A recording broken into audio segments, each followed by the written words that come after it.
How it is going to move? Once you want to make a shirt, you need cotton. So that cotton will be grown in the field. You will need some fertilizers which will generate nitrogen emissions.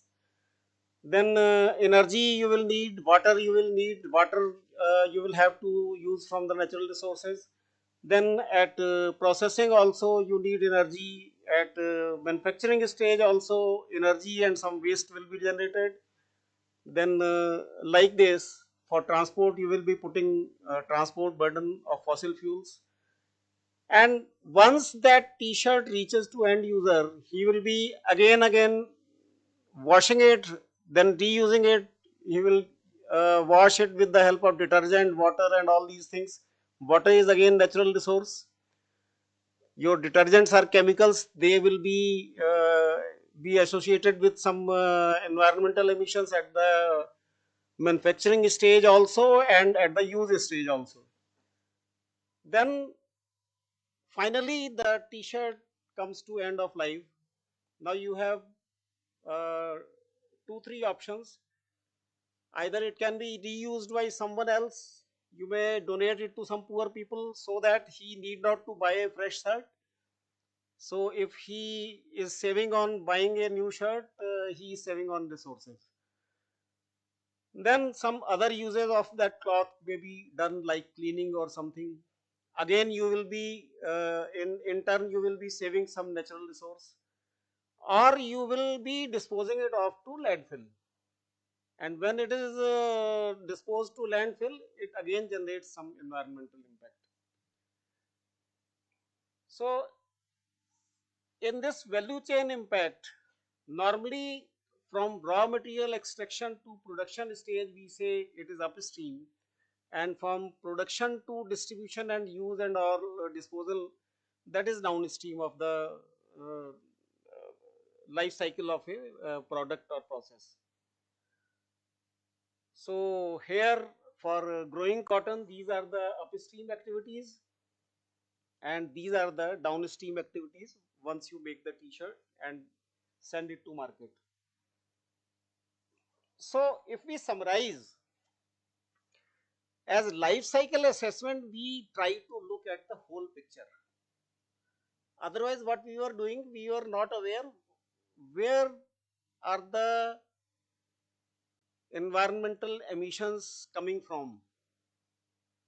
Once you look at the whole life cycle of your product, then you can pinpoint that these are the points which are generating environmental impacts, which are generating emissions in the form of greenhouse gases, in form of NOx and SOx, in the form of water contamination and like this.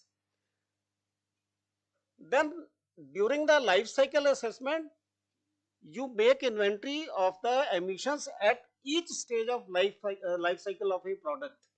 So now once you have made a consolidated inventory at the each life cycle stage, then you can easily pinpoint that what are the stages of product which are generating least environmental impact, or what are the stages where they are making most of the environmental impact. So once you have the facts, you get the facts right, then you are able to take better decisions. So this was brief introduction about the life cycle assessment. I will pause here and ask whether any concept you need me to elaborate, or everything is clear to you. Anybody? Okay, so it is clear. So I believe that after this it will be easy to understand. Now, why life cycle impact assessment? What are the driving forces?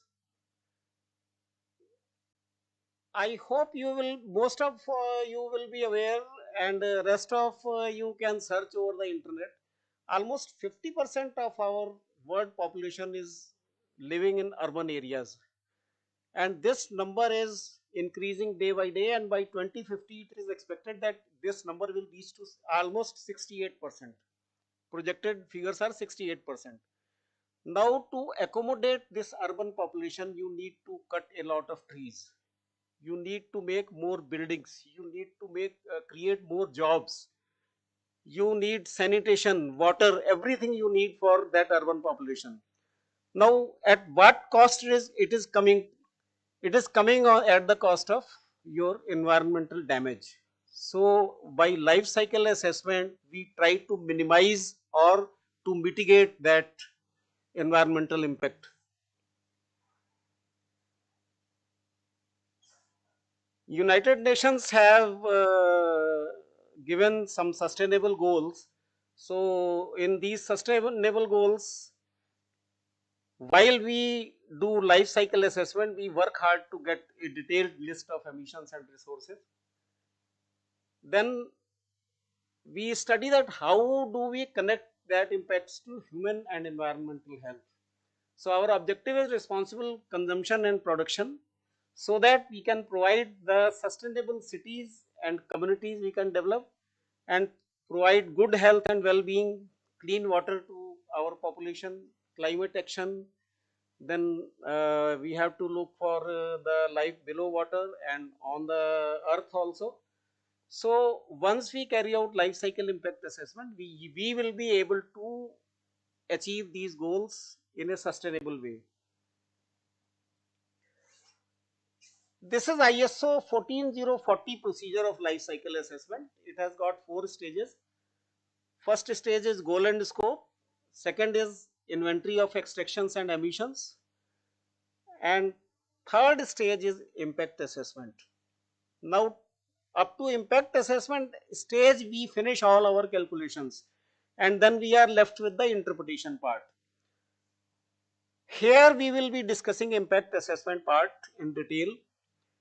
Goal and scope we normally define as per our requirement of life cycle assessment, where we want to apply it and what is the domain of application. Scope will define the domain.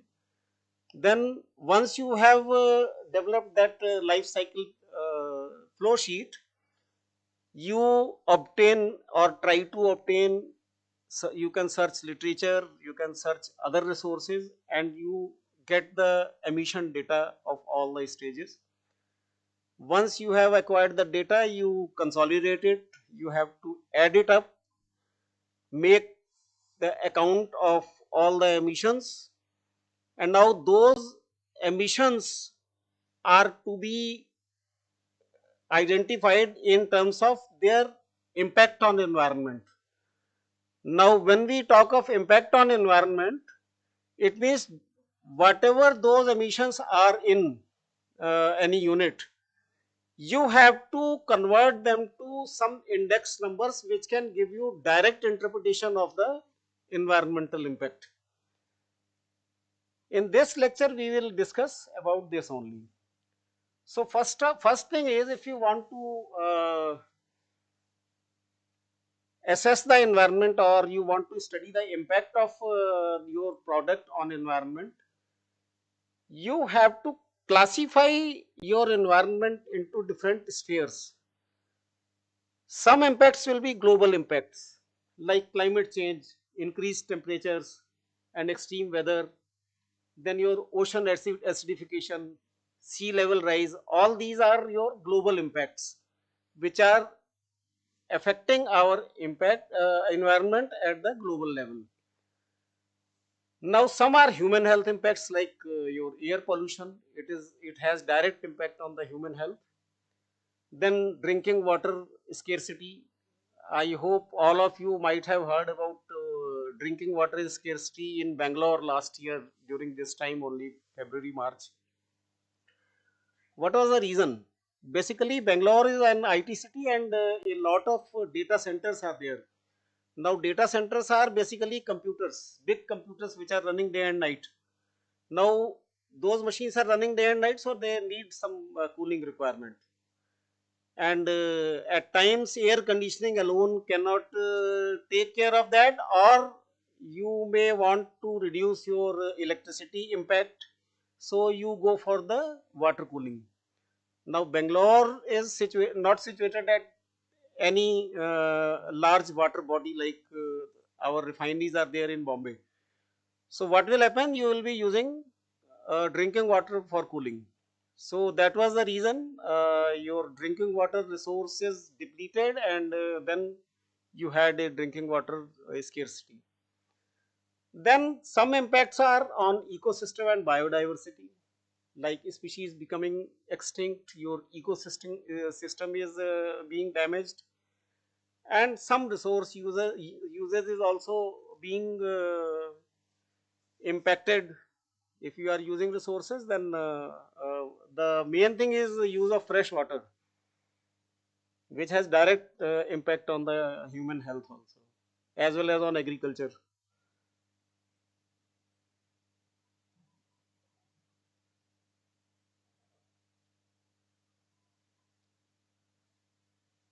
Okay, I think when we loaded this presentation, that was disabled. Otherwise, it was a small video from YouTube. You can just go to YouTube, type US dust balls phenomena, and you will get this video. I will just explain you this slide I have taken to elaborate that what is the balance between using and misusing your environment. This dust bowl phenomena happened in southwestern, southwestern plains of United States during 1930s. In 1920s, there was very good rainfall and all these things were there, and it was the farmers found very good crops in those areas. Now, what happened during 20s to 30s? A lot of development in agriculture technology took place. People had very good uh, mechanical equipments to plow their land and all these things, and they were over enthusiastic that you see we are getting very good crops. So in 1930s they just cleaned all the plains and removed the native grasses which used to hold the earth in case of sandstorms or other hurricanes, etc. So what happened in 1930? There was a drought in United States, and due to that removal of those native grasses, when those storms took place, the sky was full of earth, uh, that loose sand, and those fine particles created huge damage to human health as well as animals and all these things. People were sick with dust pneumonia, and it added salt to injury during that depression time in United States. So then they realized that their over enthusiastic approach without thinking of environment was very damaging for the whole country. So this example I have given because there is a limit of using your resources. If you go beyond that, you will be damaging your environment beyond any repairable loss.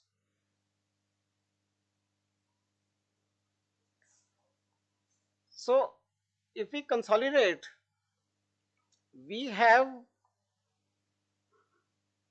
magnitude impact of technology and economic development. Sometimes it is outpacing our environmental development, and rather it is having negative impact on environment and resources. Then globalization has distanced impacts from consumer, which doesn't have any direct feedback. You have to have a proactive approach, otherwise you may not know when and what of your action is resulting in the environmental impact. Then at temporal scale, sometime your current actions may only have visible effects decades later. Like in case of US dust bowl, it was immediate outcome, but sometime you cannot realize whatever actions you are doing today, they may show your visual result after decades. And cause and effect chains are not always visible. So it is crucial to use science and technology for diagnostic and prevent the irreversible impacts.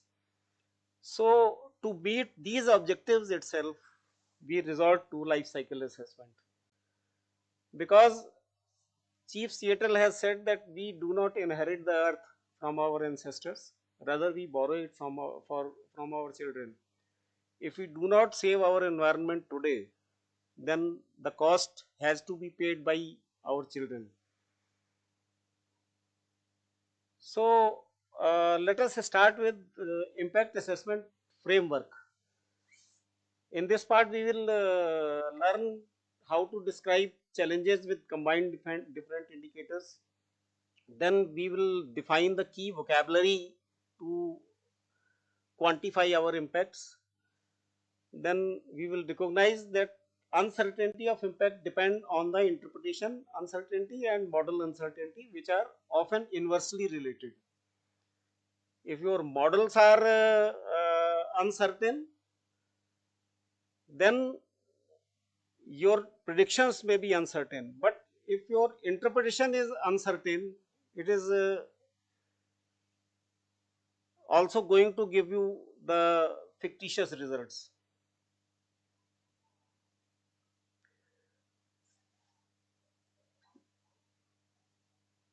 Now, what is the challenge of impact assessment? I hope you will be able to appreciate this thing. The meaning of this slide is that suppose you have prepared the impact emissions inventory of your process or product, and now you want to interpret it. Now, unless there is any standardized metrics, your vendor may come to you. Suppose you have carried out life cycle assessment for a product development company. What they will say, well, you give me results in the form of greenhouse gases, but do not please talk about the impact on drinking water compartment, because if you put that thing, then I will have to put some additional resources to make my equipment energy efficient also. Now you can give him the tailor-made result because there is no standard method. So in that case, what will there? Anybody can challenge you that you tell me who paid you. Tell me your results and I will tell you who paid you. Because if you are not disclosing some results, it means the person who paid you is not interested in those impacts and he want to hide them. So to avoid this thing, we need to have a standard procedure. So development of environmental impact assessment has a long history that cannot be discussed in a single presentation. But with passage of time, uh, a number of agencies like United Nations Environmental Program and Society for Environmental CTEC, uh, that was Society for Environmental Toxicity and Impacts, etc. I just slipped from my mind. Those agencies developed a standard procedure, a standard impact assessment method, so that you cannot hide anything.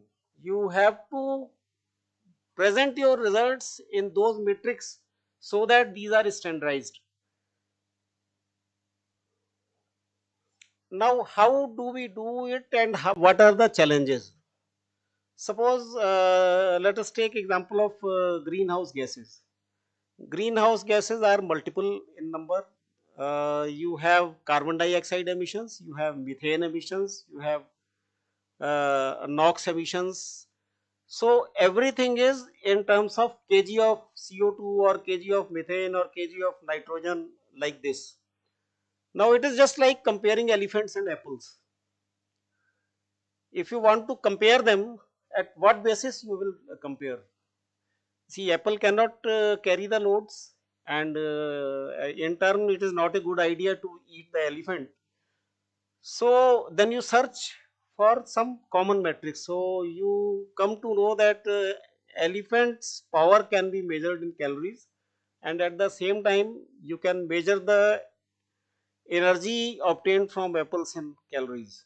So calories is a common measure by which you can compare them If you want to compare how many apples equivalent to elephant, you can compare in terms of calories. That is the common metrics. So such kind of metrics were required to standardize the method.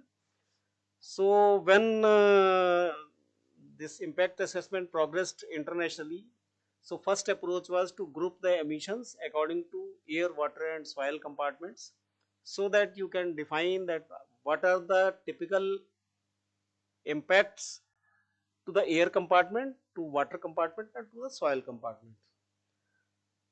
Or another thing was that, and yeah, in this approach you can define some critical volumes, and then you can say that how much below or how much more than critical volumes you are generating by using your product. Other thing was, if you can characterize extra emissions based on how close the current emissions to are a critical value, it is also not much different. You can in this approach you can define your eco points, that how many eco points your process or product is associated with. But neither of these two approaches link to ultimate fate, and you cannot quantify with great impact. So at that time Leiden University played a significant role in structuring the field in terms of impact categories, and first of all they came out with impact plus assessment method. Now before we develop a method, let us see what we are trying to protect.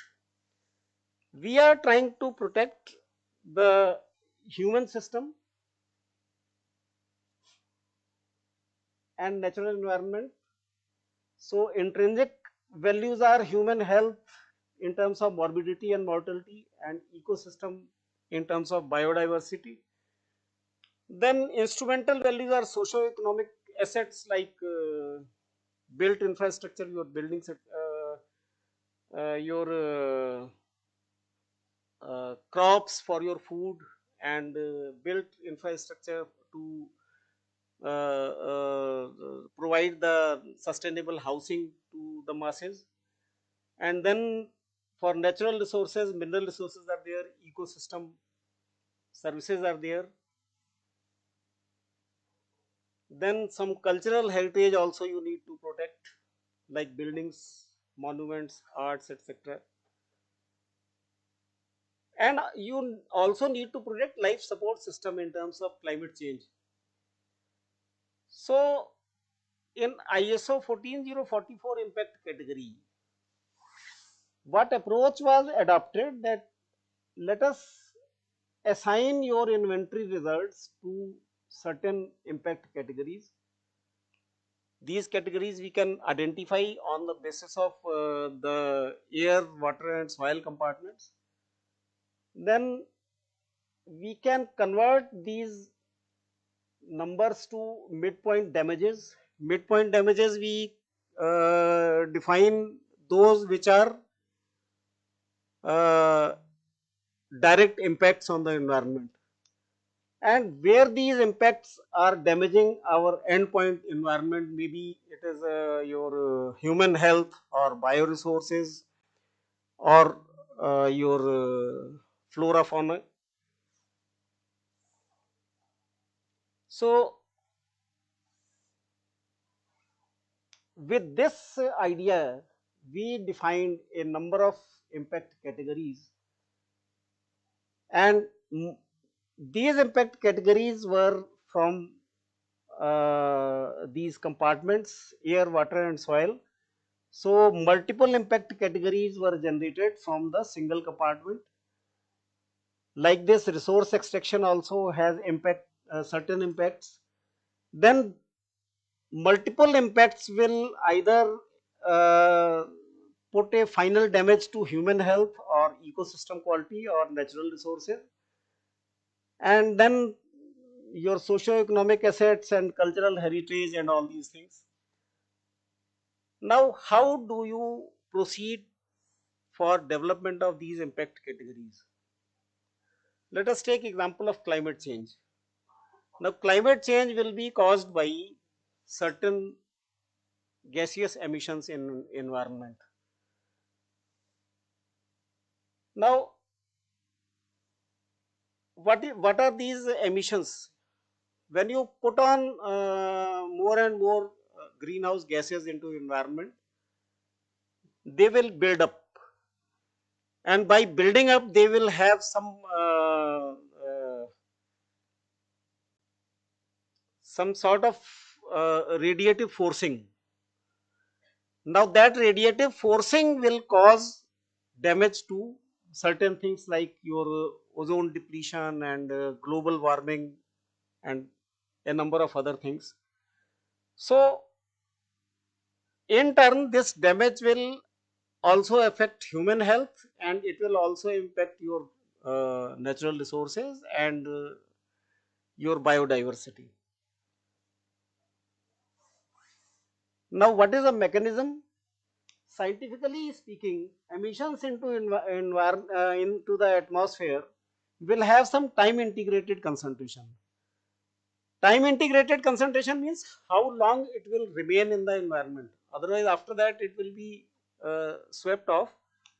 But depending upon the time integrated concentration, every component will be having certain radiative forcing, which will result in climate change. So these impacts may be direct effect or indirect effect, but at the end your midpoint damage of climate change is done due to all these radiative forces.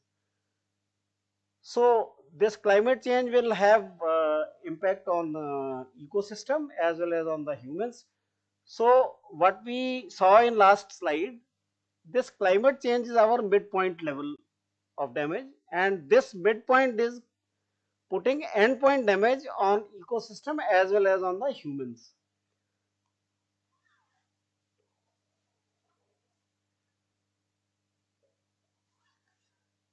Now let us see what is the terminology. LCI results will be in terms of greenhouse gas emissions. All the inventory you will get in terms of individual gases, maybe methane, carbon dioxide, carbon monoxide, and so on. Now what you can do, as we saw in the example of elephant and apple, let us convert each emission into equivalent of CO2 emission so that we can add them up and quantify our net impact of global warming to the environment. So what is the via media then? You have to find out some conversion factors by which you can convert the emission of different gases to equivalence of CO2. So then for global warming potential, we have a common metric, kg equivalent of CO2 per kg of emission, and you can indicate your results in terms of kg equivalent of CO2 by adding up all those converted values. So if you say what will be the score of each emission, it will be multiplication of global warming potential of the fractional mass of that gas or that emittent, and then summing it up and get a total score in kg CO2 equivalent, which you can say now you have defined as global warming potential of your product. Now everything, whatever emissions were there as a part of your life cycle inventory, you have converted them to a single metric and you have named it as global warming potential of that product. Got it?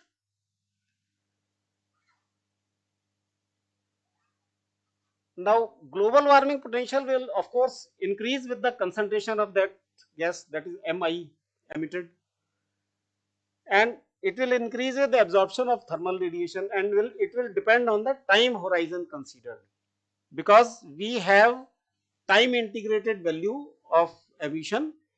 So let us go to next slide. Suppose we want to measure our global warming potential of 100 years. Now what will happen? lifetime of carbon dioxide is indefinite. So when it is indefinite, it is one in shorter duration, maybe less than 100 years, and one even if you go beyond the 100 years, because its concentration is not changing. Whereas lifetime of biogenic methane is only 12.4 years. Now what will happen? Up to 100 year you may have a certain time averaged value, but if you go beyond 100 years, most of the methane has been disintegrated or it is not there in environment. Now this global warming potential will be decreased from 34 to 11, because for long period its concentration is now decreasing in the environment. Normally we report our results in the 100-year span only, because that is the only thing which makes sense for designing our processes and products. However, for nitrous oxide again lifetime is 121 years. So it is not much, 298 for shorter term and 297 for the longer term, because it will also at least up to 100 years it is there. So its global warming potential will be same for the estimations beyond 100 years as well as estimations within 100 years also. So to summarize, these are the midpoint damages. Most of these damages we have taken from the impact plus method.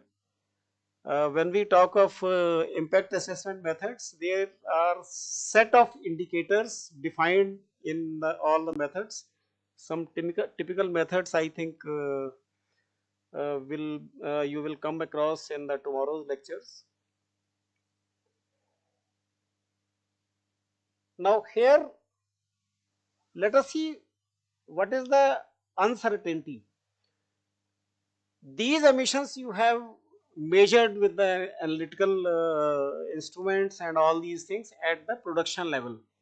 Here your model uncertainty may also be very less, because you have direct impacts and you are now converting it to impacts directly, and you have one single model but your data accuracy is pretty good. Now when you move from midpoint to endpoints, now you have values which already have been calculated with the help of some mathematical models. But of course these models are based on scientific principles. You have measured the fluxes of the emissions with some well established methods and scientific instruments. But when you calculate these endpoint damages, then you have initial values also very much predicted. They must have some uncertainty.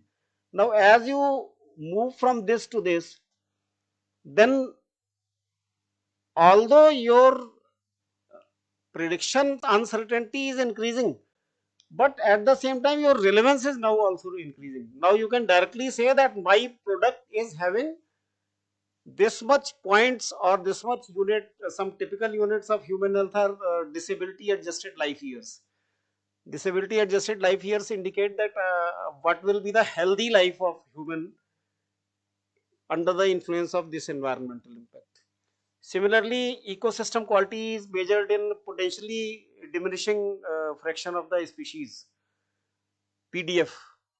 So that PDF, although it may not be very accurately predicted value, but it has more relevance, because if you say X kilogram CO2 and Y kilogram of methane, it doesn't make any sense that you have a certain picture of your endpoint damage.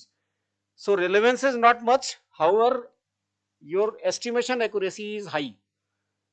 But in case of your endpoint damages, though your estimation accuracy may not be very correct, means if we say, suppose we are saying 1000 DALY or 100 DALY, it may be between 80 to 100, maybe having 20% of inaccuracy, but of course it gives you direct impact that what is the impact of your process on human life. It has got more relevance.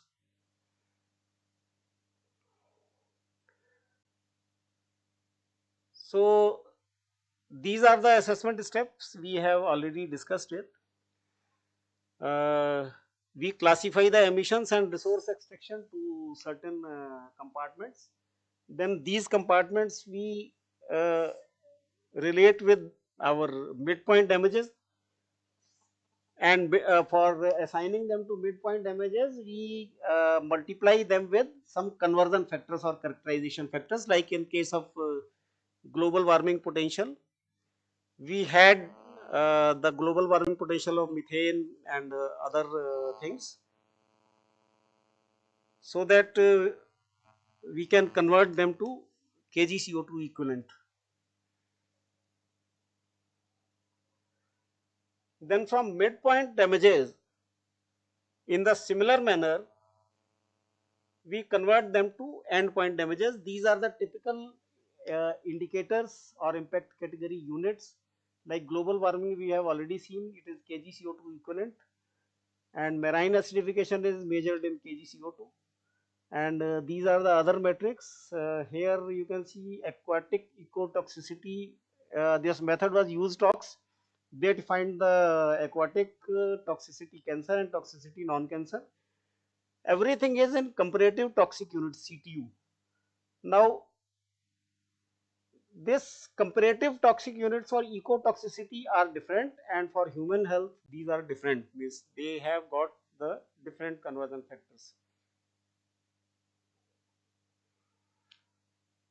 So if we sum up, midpoint characterization factors enable us to compare and possibly aggregate the chemicals within a given impact category, and dominant contributing inventory flows within an impact category can be identified by estimating our midpoint damages.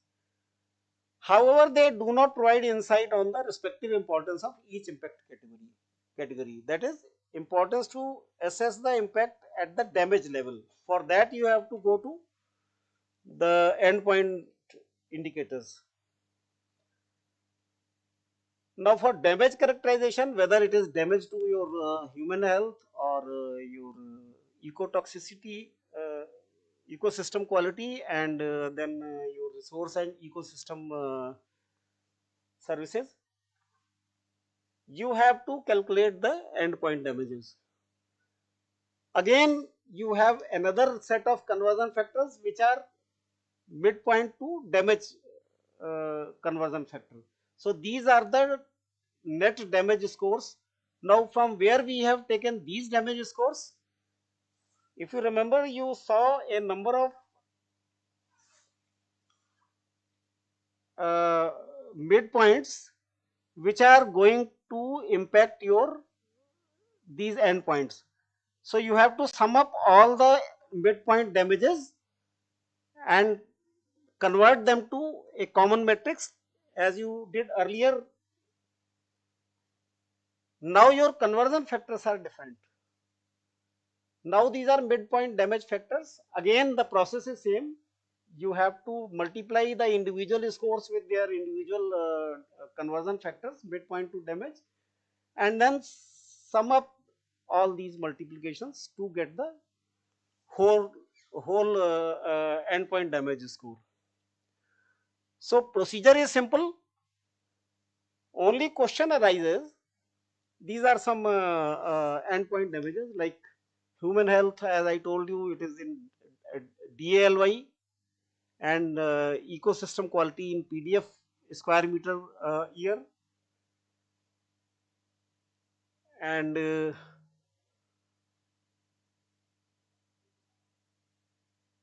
is the ecosystem resources. These are measured in financial terms because you have to restore your depleting resources. So we quantify them in terms of dollars or rupees or whatever may be the unit. This is just mathematics. You can directly convert to endpoint damage by putting this addition with this earlier one midpoint, and then you can develop a common formula.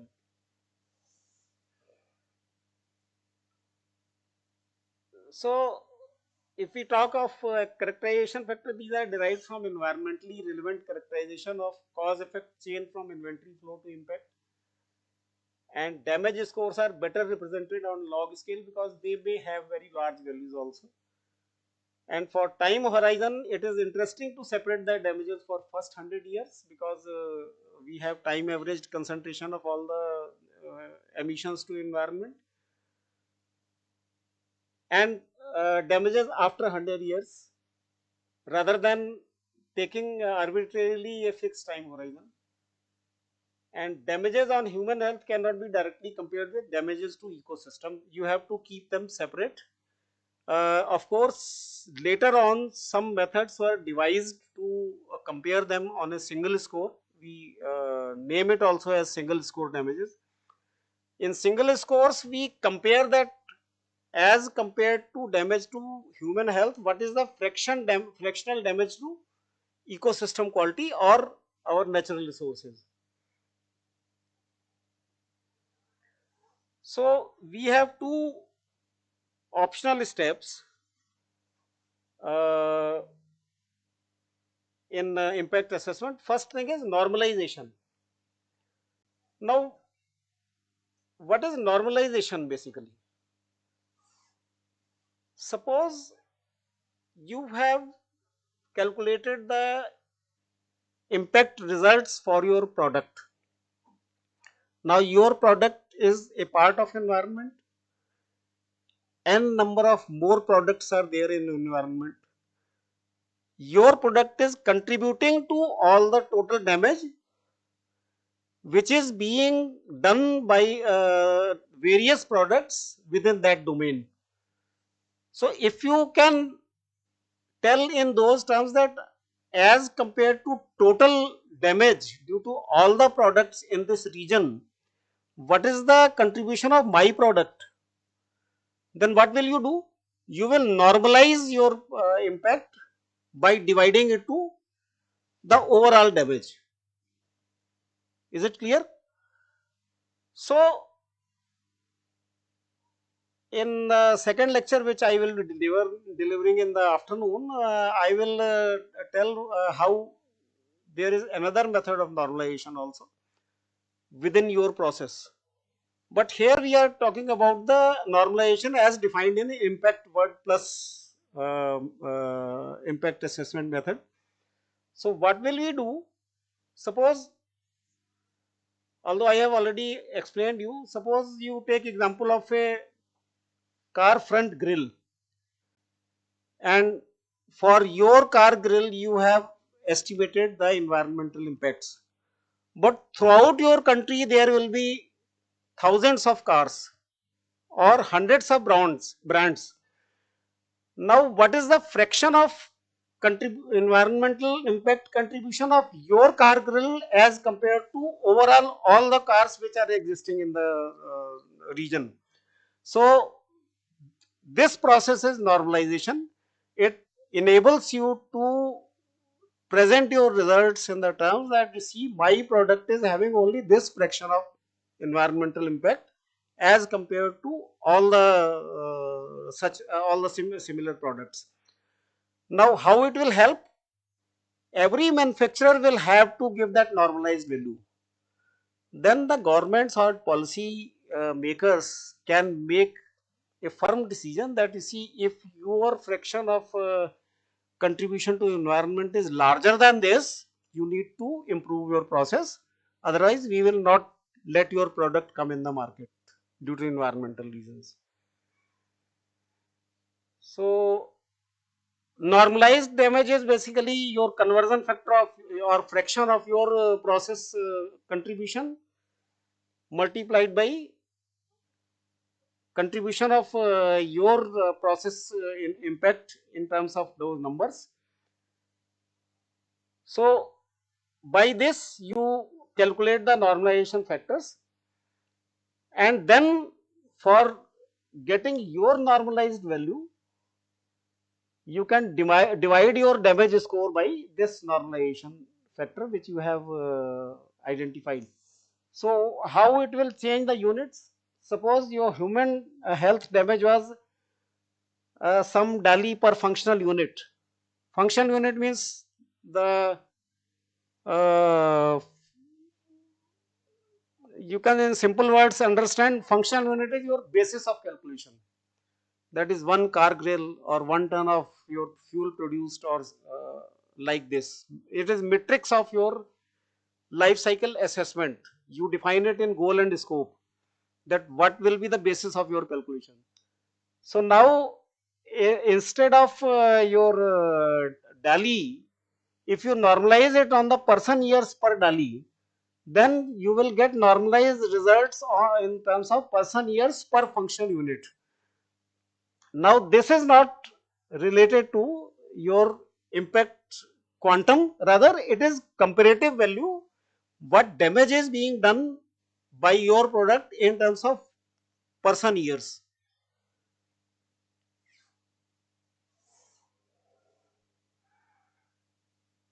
So in such way, normalization compares the impact score per functional unit to the total world impact per habitant of the corresponding impact category, and these can be summed up in one area of protection but not across the areas of protection. Like for human health, you have to keep it separate. For ecosystem quality, you have to keep it separate. However, you can here what you can do, you can compare it in single score, that for this amount of your ecosystem quality, sorry, for every daily impact of human health, what is your comparative impact on ecosystem quality.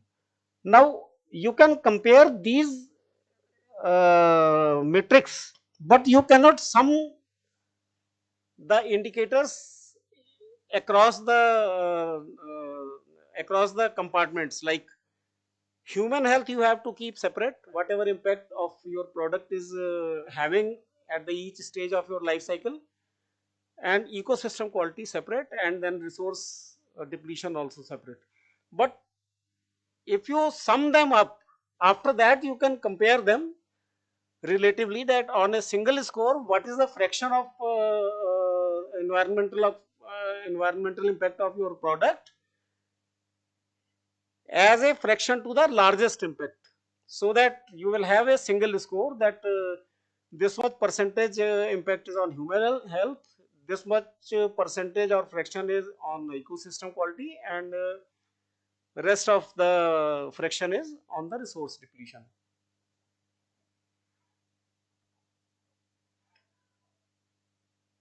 So LCI initiative level develops default consistent normalization factors at midpoint and damage level, and it is always recommended to first perform the midpoint damage assessment before normalizing, because then only it will make sense to normalize it when you have converted it to you have determined it separately as midpoint impacts and then converted it to your endpoints, then only you should normalize. Now same thing is weighing. Here when I say weighing, it is rather uh, more non-scientific weighing than scientific one, because weighing is basically we are weighing our impacts on the basis of some social or political or financial issues. Like if we have our human health damage in terms of DALI, we need to weigh it in monetary terms, that to counter this much environmental adverse effect, how much we are ready to pay. So then weighing factors are not scientifically determined, rather these are on the basis of scope of your life cycle assessment, depending upon the political or financial agenda or financial budget of your country. So how this is done?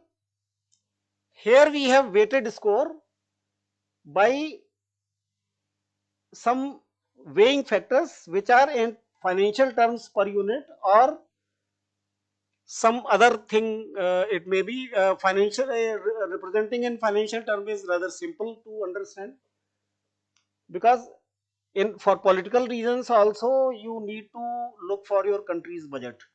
So then in place of your Dali per functional unit, you will get a number which is in the money spent per functional unit to overcome or to recover that environmental damage. So here different kind of weighing factors are developed, and then you can multiply your damage score with this to get your damage score. Here also you can set the equivalence on single score, that for 1 Dali of human health equivalent, the equivalent ecosystem quality damage will be this much by finding out this fraction.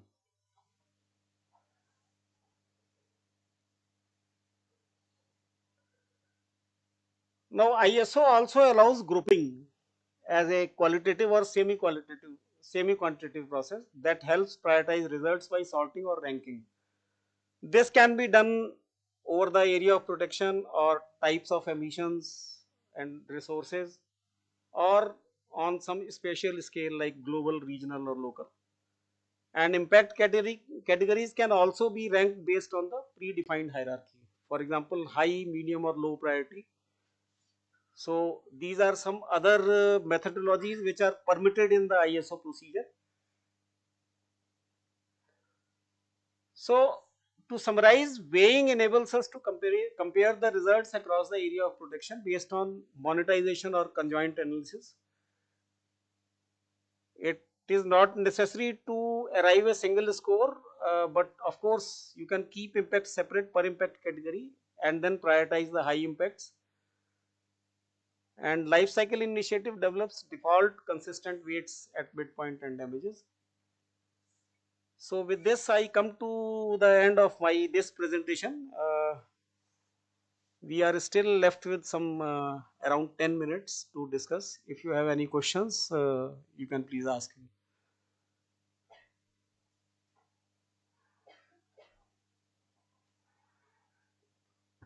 Here you can get my email address in case you have any query during your study or PhD thesis or something. You can always contact me for any clarification, because you see I have delivered only one lecture, rather the subject matter of life cycle assessment is not covered in single one. This is only one stage of life cycle assessment out of the four. So you sorry, from tomorrow's lecture of professor, you will get a detailed idea of all other steps. But you can ask him also, because he is also very renowned person in the particularly in the biofuels field. He will be able to answer most of your queries, and of course I feel he is also delivering one lecture on impact assessment. So whatever is left, whatever you could not understand from my lecture, you can ask him. He will be able to tell you. And if you have any other questions, you may please go ahead. No questions? समझ में तो आया ना सबको? You could understand well? Okay.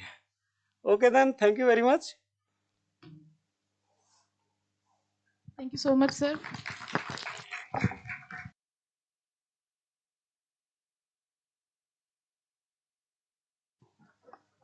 Hello. So thank you, sir. And we will have next session by Jaswinder after lunch. And now we can break for tea.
So welcome back, and the next session will be our guest faculty, Dr. Gerfred, and welcome for this lecture, Dr. Gerfred, and it will be on facts, figures, and integration of biorefineries in a future economy. So the figures, I think they are most important. Without that, anything is futile. So let's welcome our guest faculty for the next lecture, please.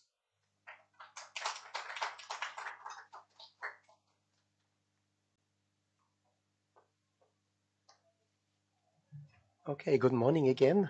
The lecture today will be the last lecture before I also step into LCA. It's still on the technical side, a systematic how to describe biorefineries, because the most important thing is before you start doing an LCA, you have to understand the system, what's going in, what's happening inside, and what's coming out.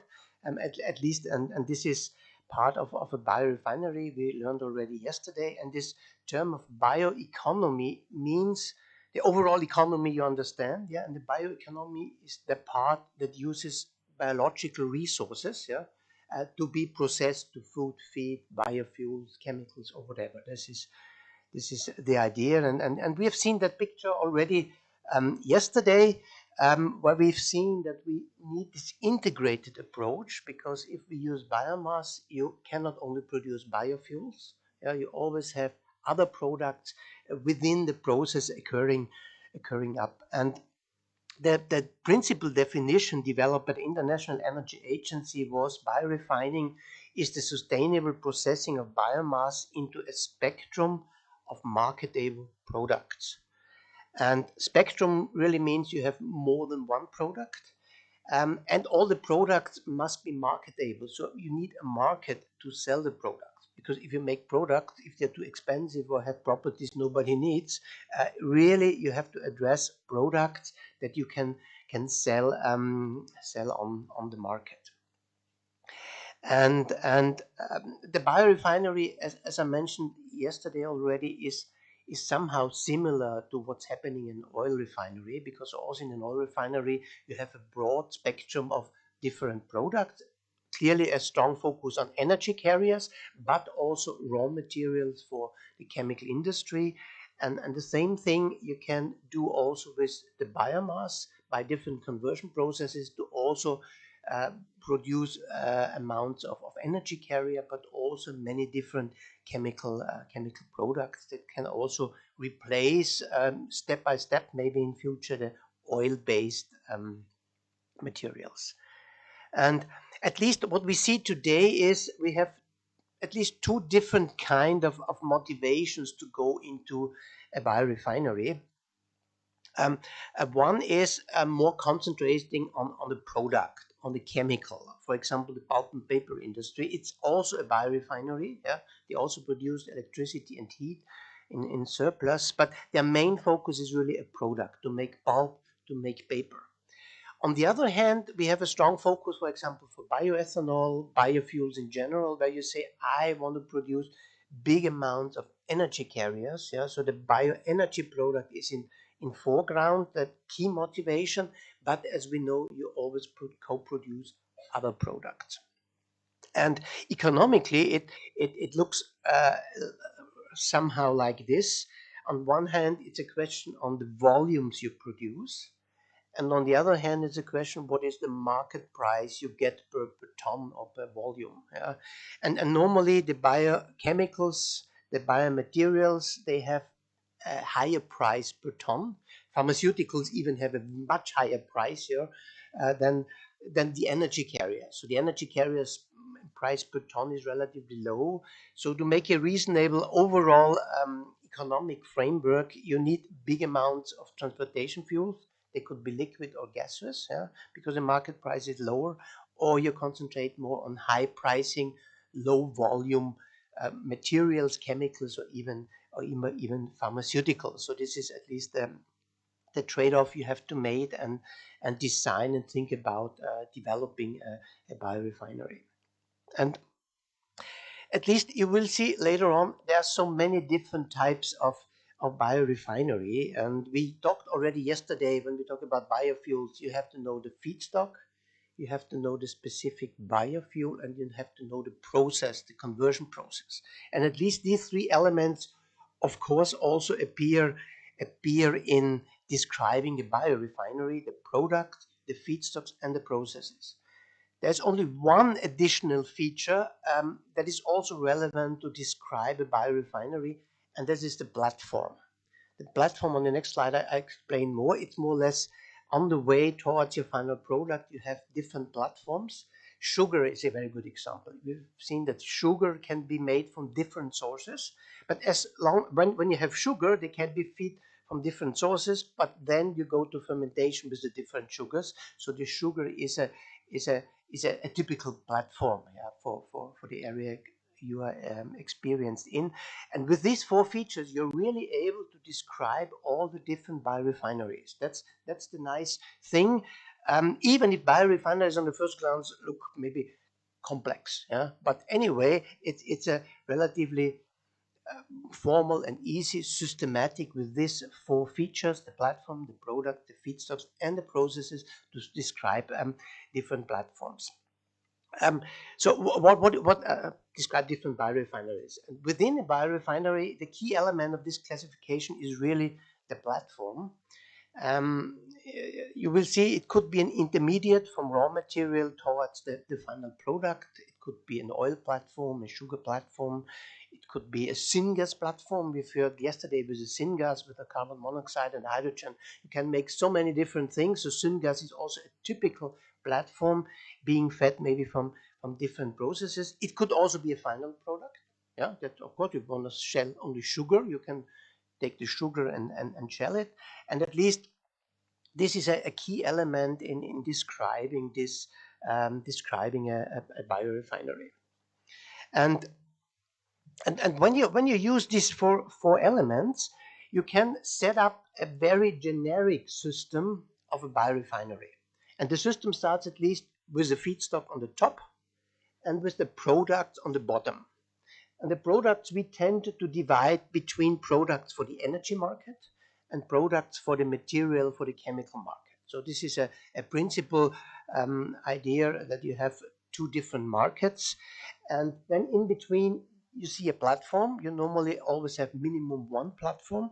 And before and afterward, you have the different processes. We learned yesterday. You can have thermochemical processes, biochemical processes, or whatever. They converted it step by step. And by adding up these four features, you have the possibility to describe a biorefinery. A very easy example is here. If you want to make biodiesel, we've learned yesterday you always co-produce glycerin and feed. So you see glycerin and feed, and you see also at which processes these byproducts come up. Yeah, so you see the glycerin is coming from the esterification, and the animal feed is coming from the pressing step. Yeah, so you start with the oil crops on top. You have the pressing, you create the feed, then you go with the oil in the platform, and then the oil is esterification towards biodiesel, and you have the glycerin. So this is at least relatively. This is the system to describe somehow the insights of the different processes of a biorefinery.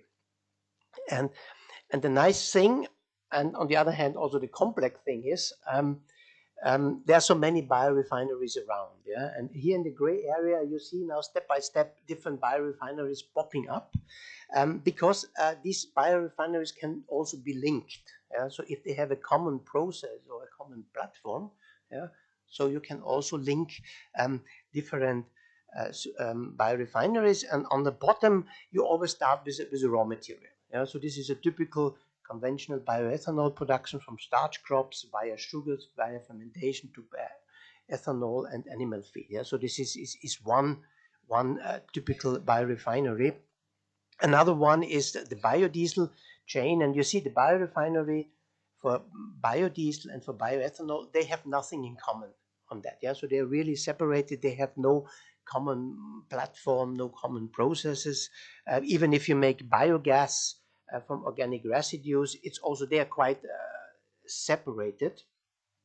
But additionally, when you look on the the lignocellulosic gasification, it's also at this step a single one. Yeah? So already here you see 4 different biorefineries, different feedstocks, different products, and they have so far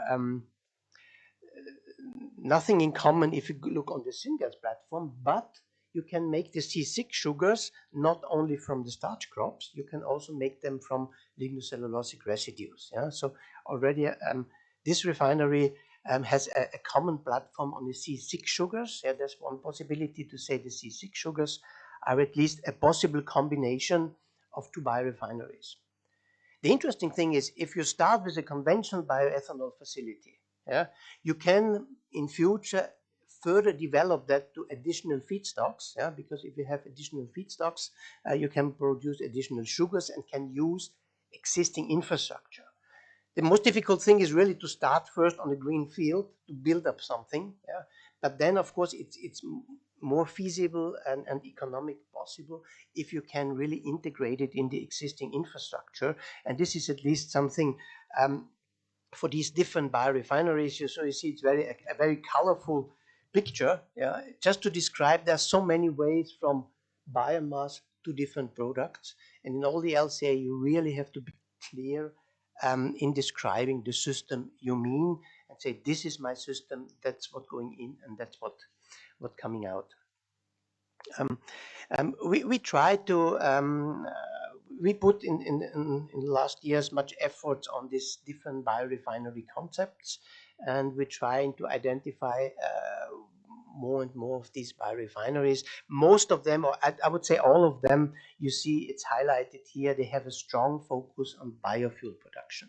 Yeah, producing high volumes or big volumes of biofuels, and the side products are more or less the chemicals or the animal feed are more a byproduct, but still very relevant to reach an overall sustainable and high efficient system. The naming is at least the naming that's also somehow normalized.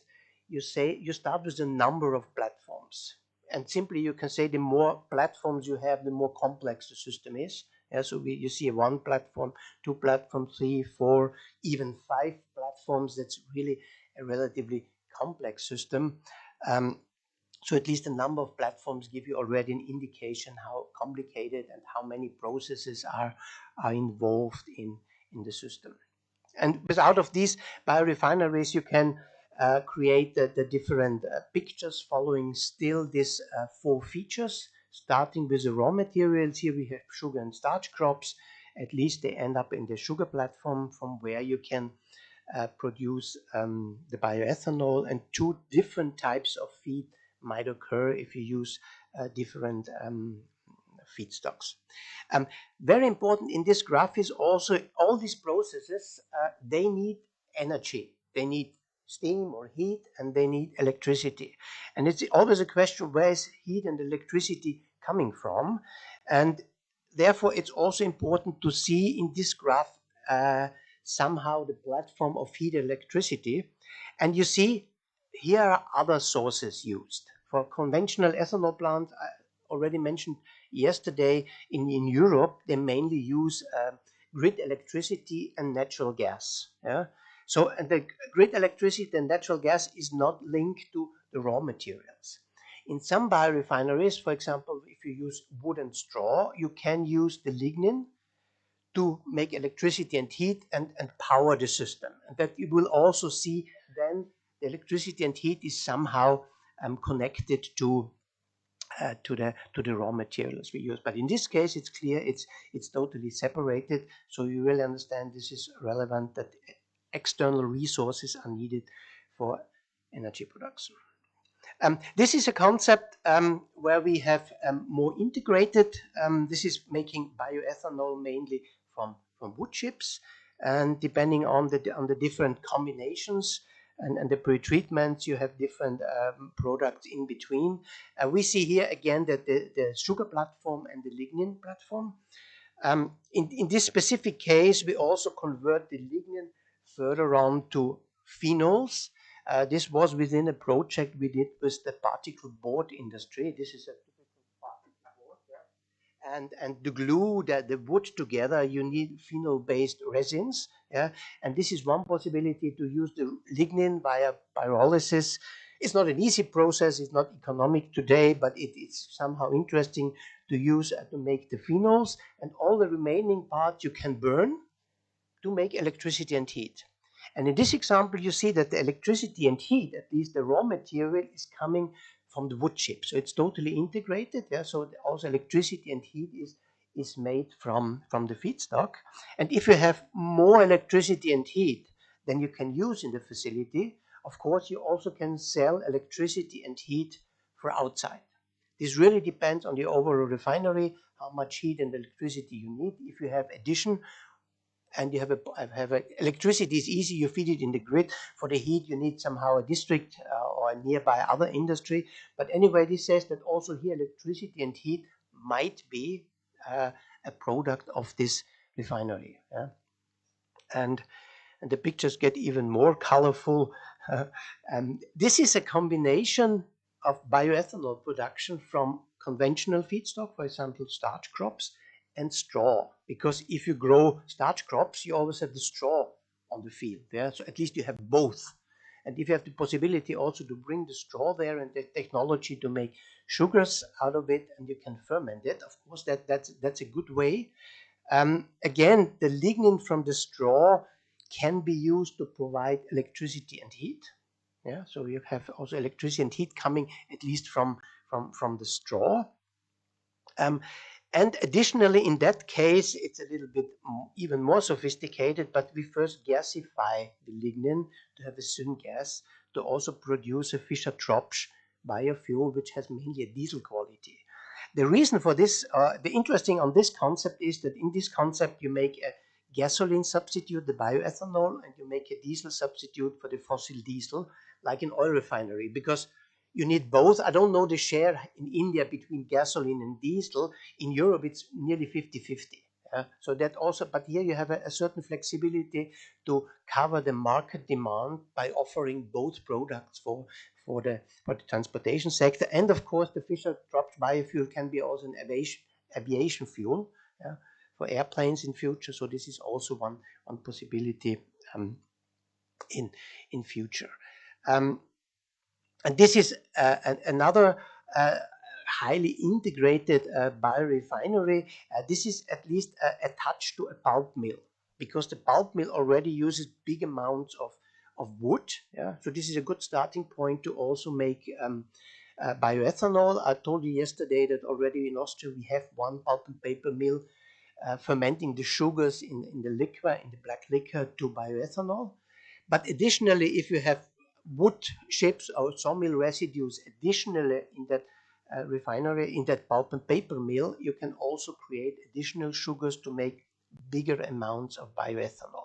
And this is something we are considering very much in Austria and also in Europe, to say if we have places already where biorefineries are existing and working, like in a pulp mill, it's a convenient place to further extend.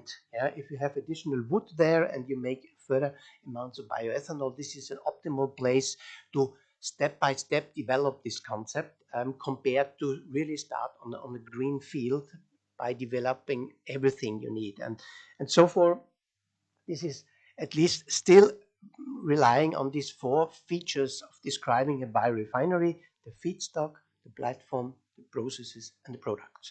That's at least the whole story. We are somehow proud on this classification scheme, because I developed that I think 15 or 20 years ago with a PhD student from Italy, because at this time there was no clear classification, and together with him we developed this classification system, published a paper, and it's in Europe it's widely used, especially the Germans took that in a German norm of describing biorefineries, and that is really a good thing, because of all the different biorefineries you see here, you have to really need a clear description what biorefinery you're talking about. And when you see a result of an LCA, you have to know what is the basic biorefinery behind it, because if it's a different concept, of course the LCA results are different. So this is very important to to understand this. But once you have defined your biorefinery, you will see you need some basic information on this biorefinery. And life cycle assessment always starts with a technology description. So your background here is perfect because you have a technical natural based background. Yeah, you know what is a mass balance, you know what is an energy balance, and this is at least very important to understand this concept. And we have developed a brief concept to really communicate the key facts and figures if you're going to describe a biorefinery. And we have developed this also in collaboration with the International Energy Agency. There's a task, we call it task activities, task 42. You can also Google it, it's on biorefining. And it was really to structure the discussion by a harmonized approach to describe the different biorefinery concepts. There are many countries involved in this activity, and we have developed a so-called biorefinery fact sheet. Yeah? And fact really means technical data, because LCA is always starting with technical data. And we have two parts here. The first part, A, is describing the biorefinery. And the part B gives you some key information about the value chain. Yeah, we heard about value chain already yesterday, and the part B here gives you the value chain assessment. And in an annex, you find the details, what are the background data to describe these biorefineries. The thing is relatively simple because it's just a 4-pager. Yeah? So the idea is really to condensate on 4 pages the key elements, and people that are used to tables and diagrams, it's the best way to communicate, not reading long lectures and text. It's at least to have a graphical information to really see on one glance what is the biorefinery concept here. Yeah, you see here again this classification scheme and information about the mass and energy balance. I will zoom in there. And on the second part is the value chain assessment. And the value chain assessment has at least 2 parts. One is an economic part to get a clue what are the investment costs, what are the costs for operation, and so on. And the other one is already an LCA by comparing your biorefinery to a reference system. And as we know, is if you have an LCA ending up just with one number, yeah. This morning we heard a different way where you can compare it to the overall effect and see how much you add to this effect. In this comparison, you just compare it to another system providing the same services, the same products, and in comparing these products, you see if your biorefinery concept really is significantly more sustainable than the reference system. So this is what we are aiming for. So these other 2 pages, 3 and 4, they are dedicated to give you the information about key data on this value chain assessment. So I zoom in now a little bit in part A. At least the idea is to describe the mass and the energy balance. And because you have to know what's going in, what is the input and what is the output, and most important, what is lost. In biorefineries, you normally lose water from the feedstock. You might lose oxygen because it's integrated there. However, to really see how much mass is going in and what is coming out.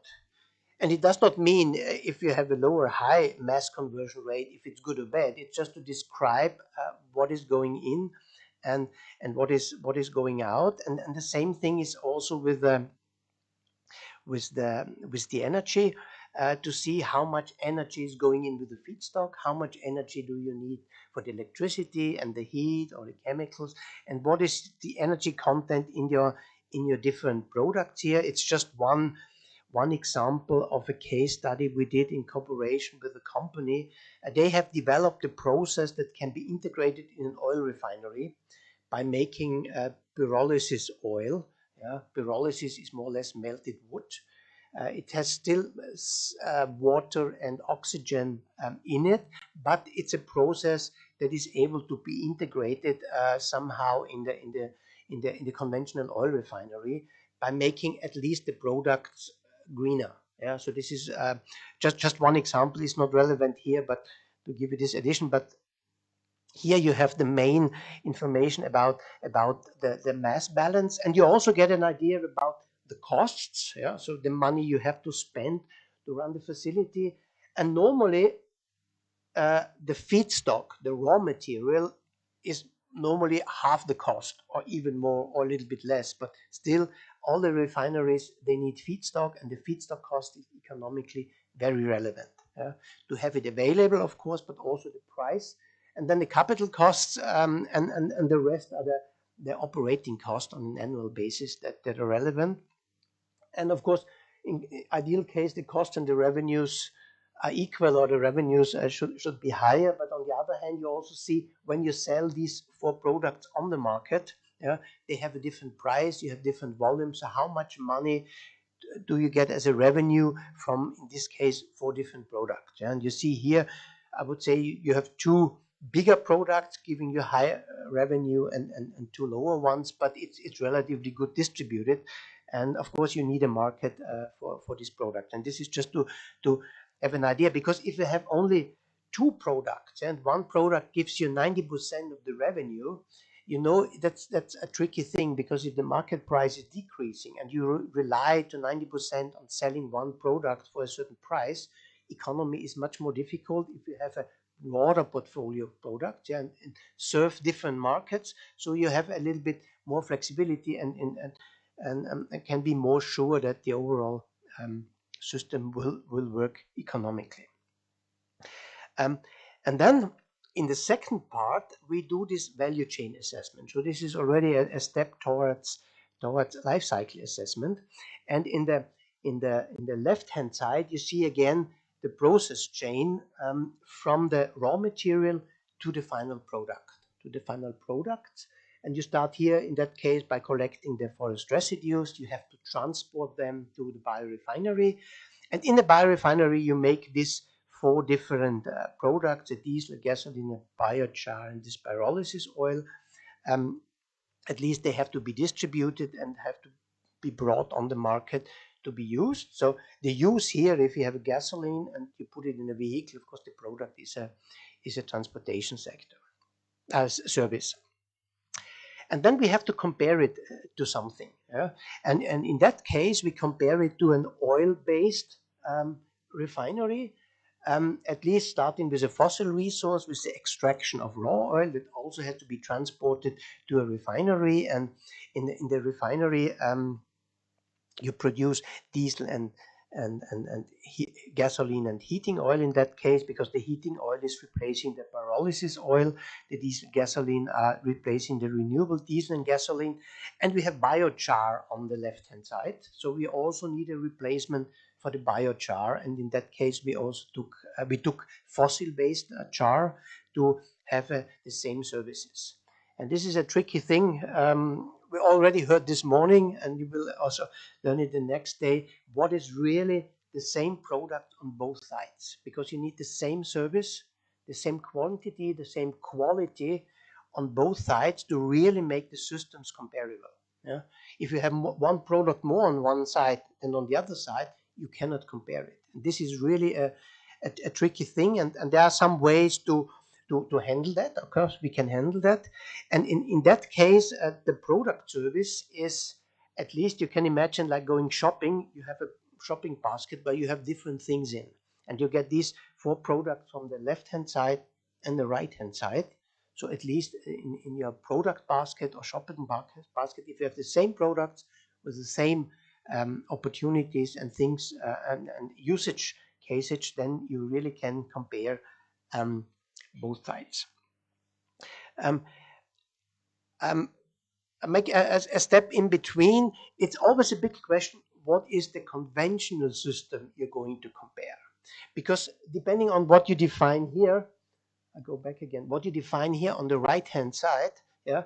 If you make another reference system, you might have another result. Yeah.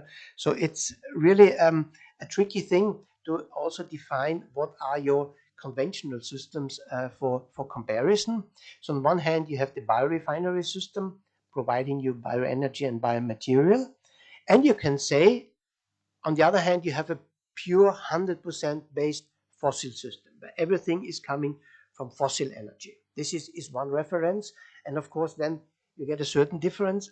But in between, you could also define that maybe you have already an existing biorefinery which does not produce all the product services you need. Yeah, so you have a combination in between of an existing biorefinery and an existing fossil resource. Yeah, so in between you have a mixture of using bio raw materials, biogenic raw materials, and fossil raw materials, which can also be defined as a reference case.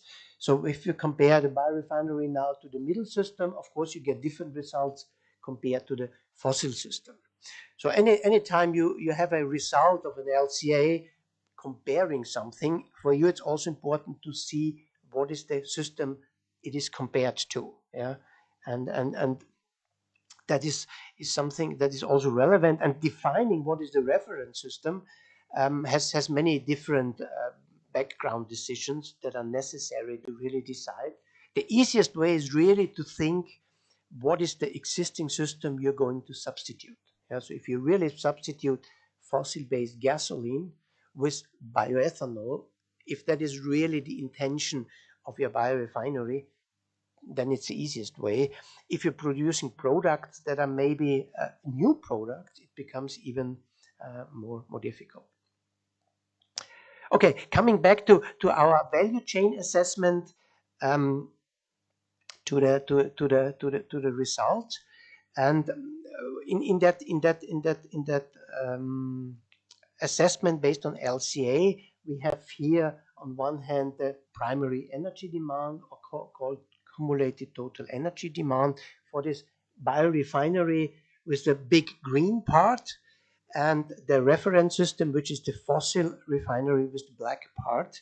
In total, they roughly need the same amount of energy for the same type of product, but the big difference is in one case, the big part is coming from biomass, so it's renewable one, whereas in the fossil case, the main part is coming from fossil energy.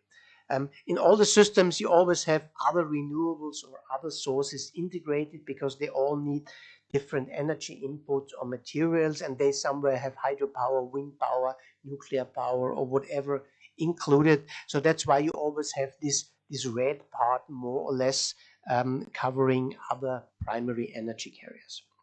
But the big advantage is, on the other hand, if you see the greenhouse gas emissions per year, yeah, so this is a value per year, you see that the biorefinery system has significantly lower greenhouse gases by providing the same service compared to the reference system. Yeah, and this is the important thing. So on an annual basis, you can say the system really has 80% less greenhouse gas emissions compared to reference system. Yeah, same energy input, different shares of energy, and at least an output, a reduction on greenhouse gases.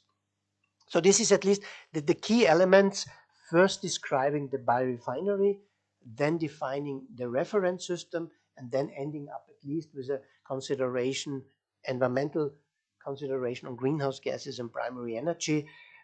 That's at least a minimum information from life cycle assessment. You expect getting information about the energy efficiency and getting information about greenhouse gas emissions.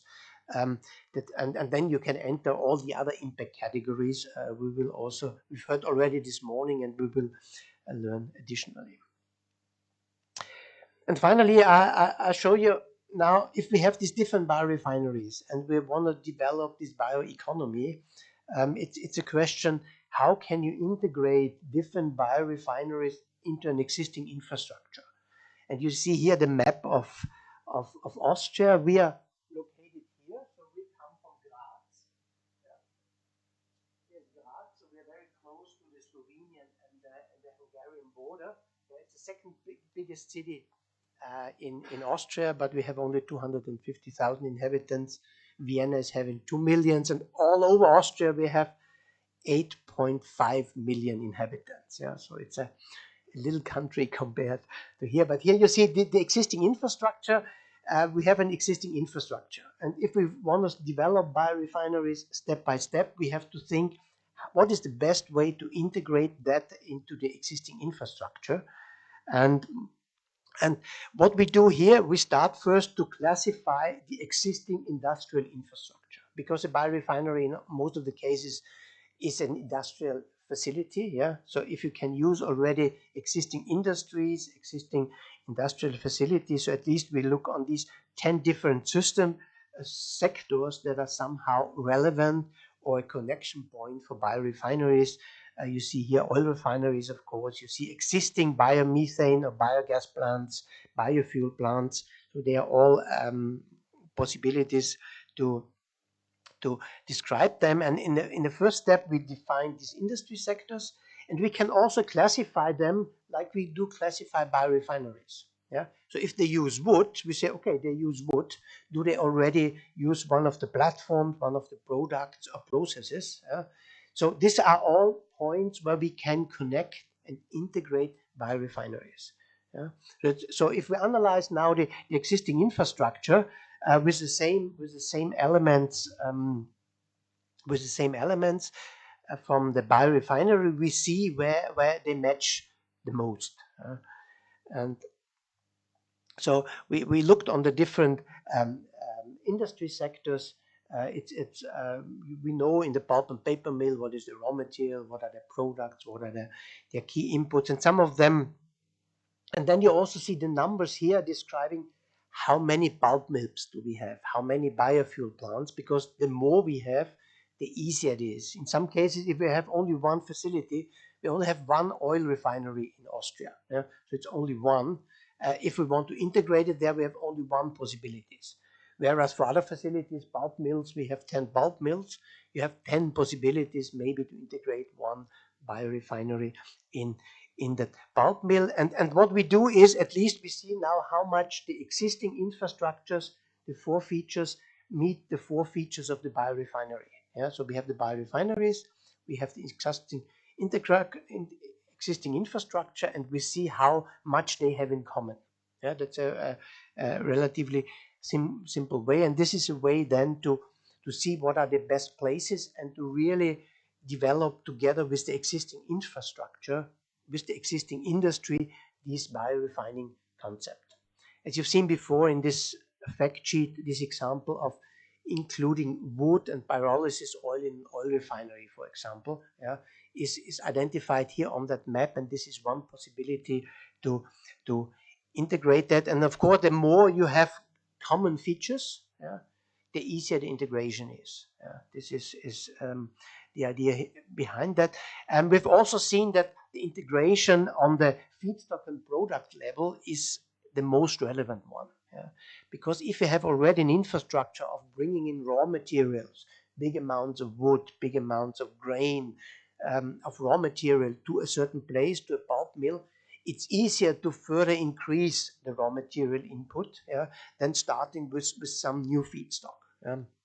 So we've seen, and on the other hand, on the product side, if you have an existing product mix that already addresses a market, yeah, and if you know the market and you now come with a bio-based product fulfilling or supplying the same market, that's much easier than if you don't have yet a market access with your product and you need to find clients that want your product. So we've seen that the feedstock side, the very beginning, and the product side are the key elements to be successful. Secondly, the platforms are somehow relevant, especially in the bioethanol sector, the sugar platforms, and the processes are maybe not so relevant. And when you do this example, we have identified these 10 industry sectors, and we have defined 15 different biofuel-driven biorefineries to see how this system works. And we've seen that these 14 biorefineries can be integrated in 31 different industry sectors. Yeah, and at least what we do at our institute, we are addressing these sectors and trying to explain them. There further possibilities in developing this bioeconomy, in establishing a biorefinery integrated in their production process, and this is at least a possibility to identify which refineries suit best in which sectors. And as I've mentioned, Austria is a very forest-rich country. So we have much pulp and paper industry, we have much wood industry. So for us, forestry is a very good domestic resource. So in that analysis, it came out that the pulp and paper industry, for these concepts we were analyzing, were really most attractive and interesting, because they really match many of these features. So and our pulp and paper industry, they're really going towards more and more biorefining, making more than only pulp and paper. Maybe in future they will make more biofuels, but also maybe more bioplastic, because this is really an upcoming attractive area to use raw materials based on biomass to substitute fossil-based products. So this was the story of upgrading, we call it upgrading strategies of existing infrastructures towards the bioeconomy. And the term bioeconomy, I don't know if you use it also here in India. In Europe, it's very common to talk about the economic sector that uses biomass. It's also including the food and feed industry. We call that bioeconomy. And we have an interesting discussion also going on if on the long-term run everything will be bioeconomy. If it would be possible to provide all the services only based on renewable and bio-based materials or not. Maybe that is a good discussion point for a morning walk or a dinner walk also with you, to see if there's somehow limits. I have a clear opinion on that, but I would be interested in how you feel. But at least it's called the bioeconomy. So this is my final slide. I always try to summarize the key points in a so-called take-home message. We've learned here that biorefinery is the sustainable processing of biomass into a spectrum of marketable product, really marketable product, and the less on residues or waste with no value you create, of course, the better is. We've seen these two different motivations of making a biorefinery. One is bioenergy driven, where the big volumes, mainly transportation fuel, is the key product you're trying to sell on the market.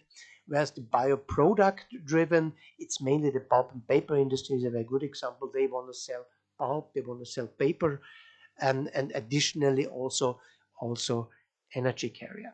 It's interesting to see that the pulp normally was only used in wood, in paper, and now they also go much with this pulp into the textile sector, because the pulp and paper market is a little bit decreasing, and pulp has many possibilities also in the textile sector.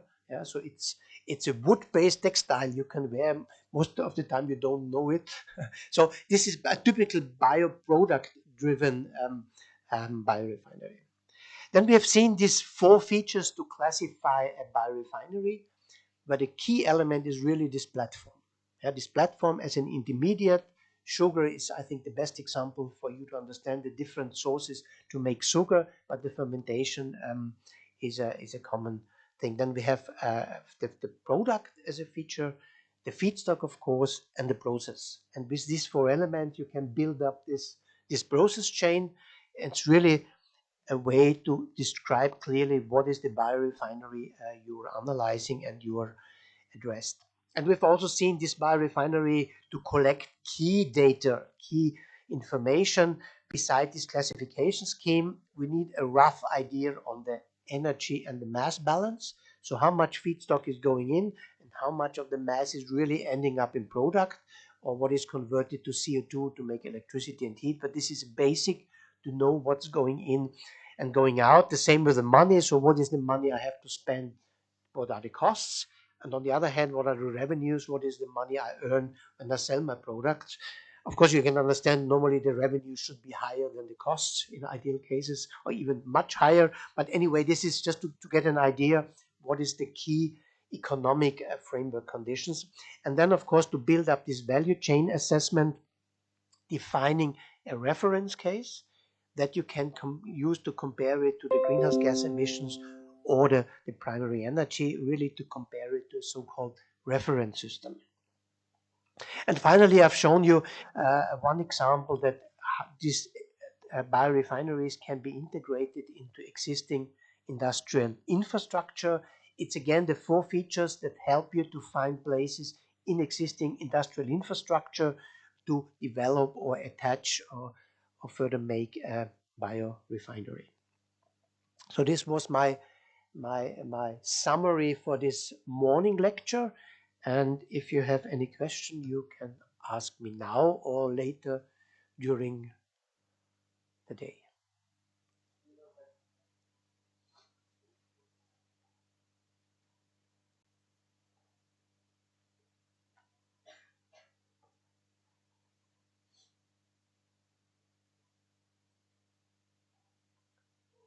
So everything was clear.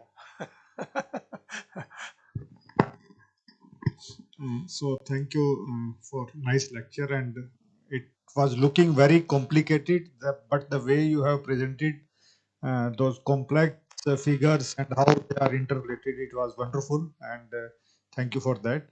So you have been associated with many agencies and many policy making and decision making agencies.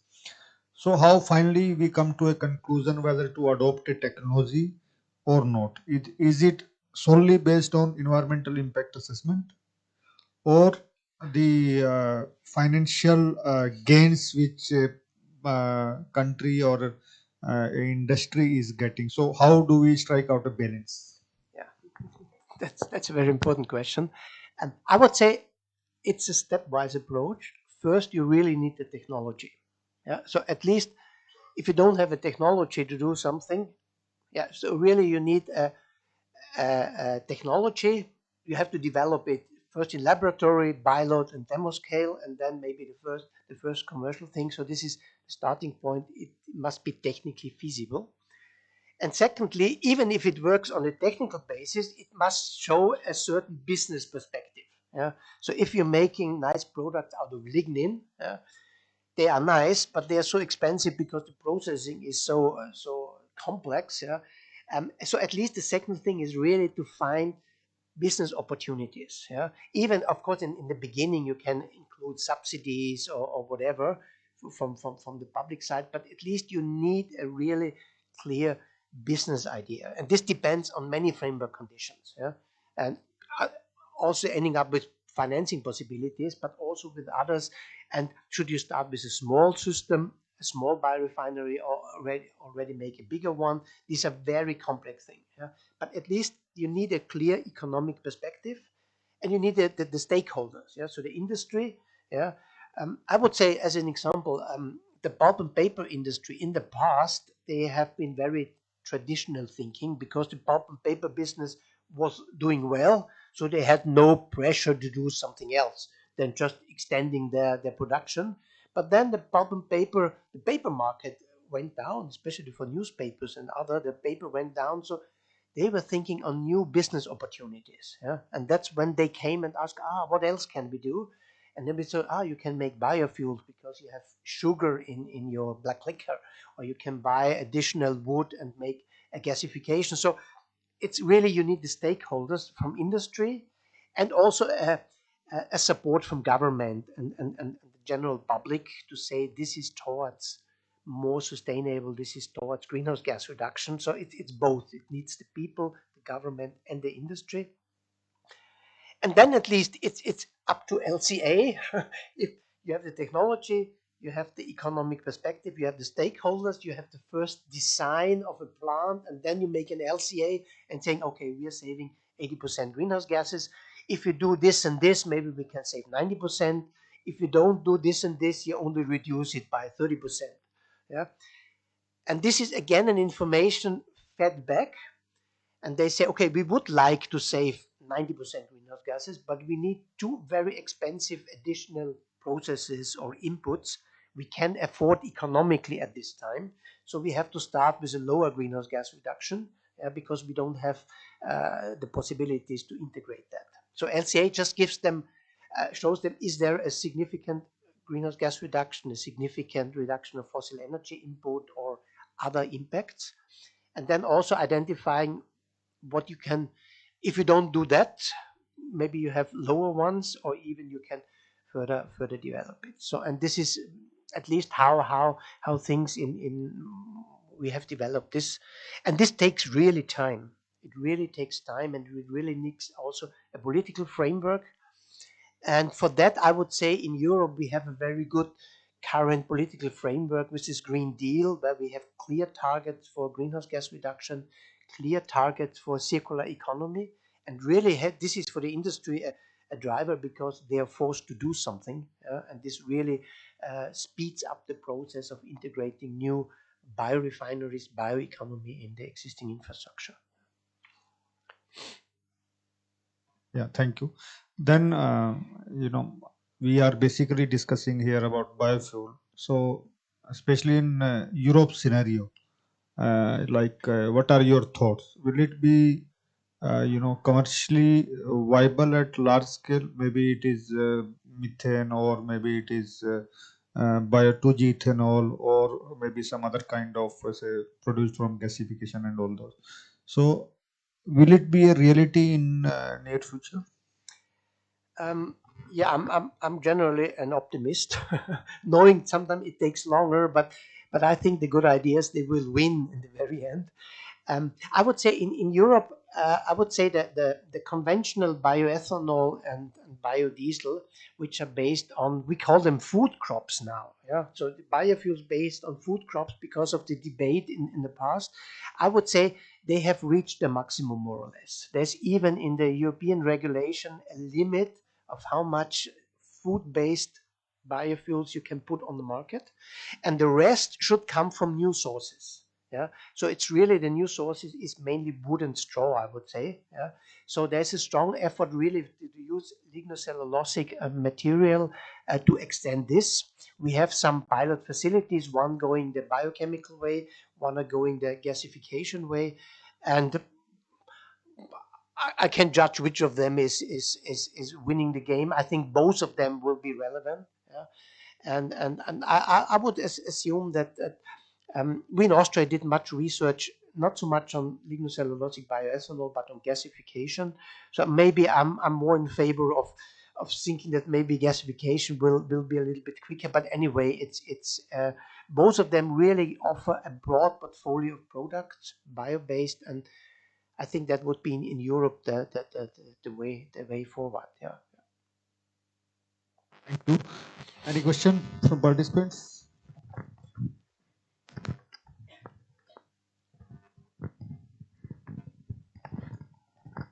Sir, first of all, thank you for this amazing lecture.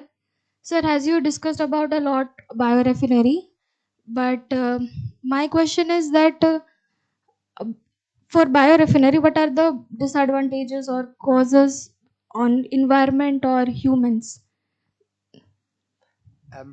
Yeah, that's a good question. So, as I've mentioned, only because it's a natural resource, it does not say it's sustainable per se. Yeah. So I would say we will learn during the course, but a key element is really the feedstock production.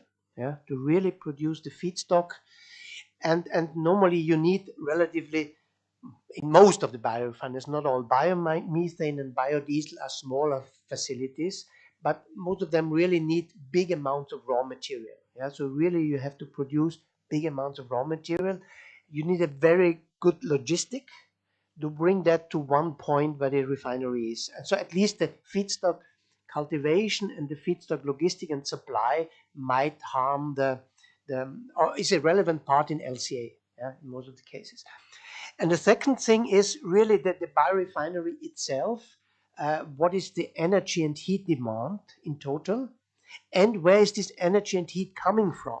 Yeah. So if you need natural gas to run the process, of course, then the natural gas has a strong influence. Yeah. So it's mainly the energy demand for the biorefinery, how much you need, and where is it coming from? Yeah. And if you need a coal-based electricity or if you have hydropower, this makes a big difference. And in your performance, you have to make sure that um, also the energy comes from a sustainable source. Yeah, so this is at least the main part. And the last one is the use of the product, or at least the end of the life of the product. So what's happening with the product? Yeah, does it disappear somewhere uncontrolled, or do you collect it again and reuse or recycle and so on? So this is the use phase. But for the biorefinery itself, it's really the feedstock and the processing, mainly the energy demand. And sometimes the water demand could be an issue if you need cooling water or if you create sludges from wastewater treatment. So water, with biomass, you always get water. Yeah, so you have the water treatment, even in a conventional bioethanol facility, is an issue. I would say, as a mechanical engineer, we can manage that. Yeah, we can manage, we can clean it up, and we can recycle water, and a little bit is so. But water might be also an issue, especially in areas where you don't have so much water being available. Thank you, sir.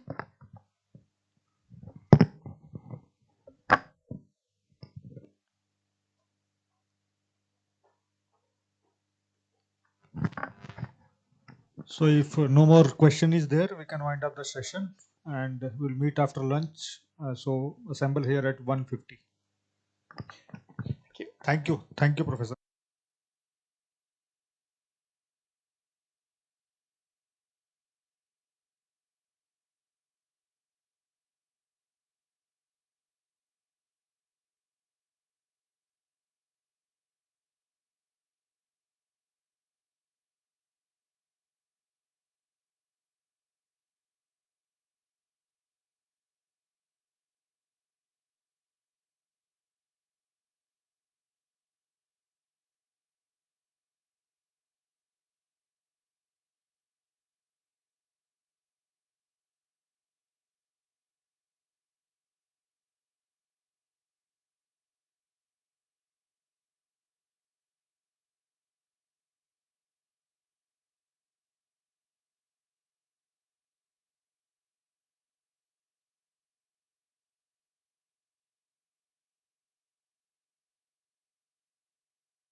So welcome back after the lunch, and we will be having next session again by Dr. Jaswinder Singh, who will be discussing on life cycle assessment of bioethanol production from various feedstock, comparative analysis of first and second generation biomass. So let's welcome Dr. Jaswinder again.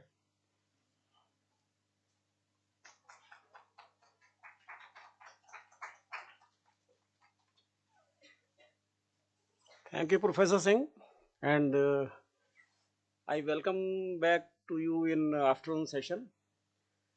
So, as Professor Singh has told you, my next presentation is on life cycle assessment of bioethanol production from various feedstocks.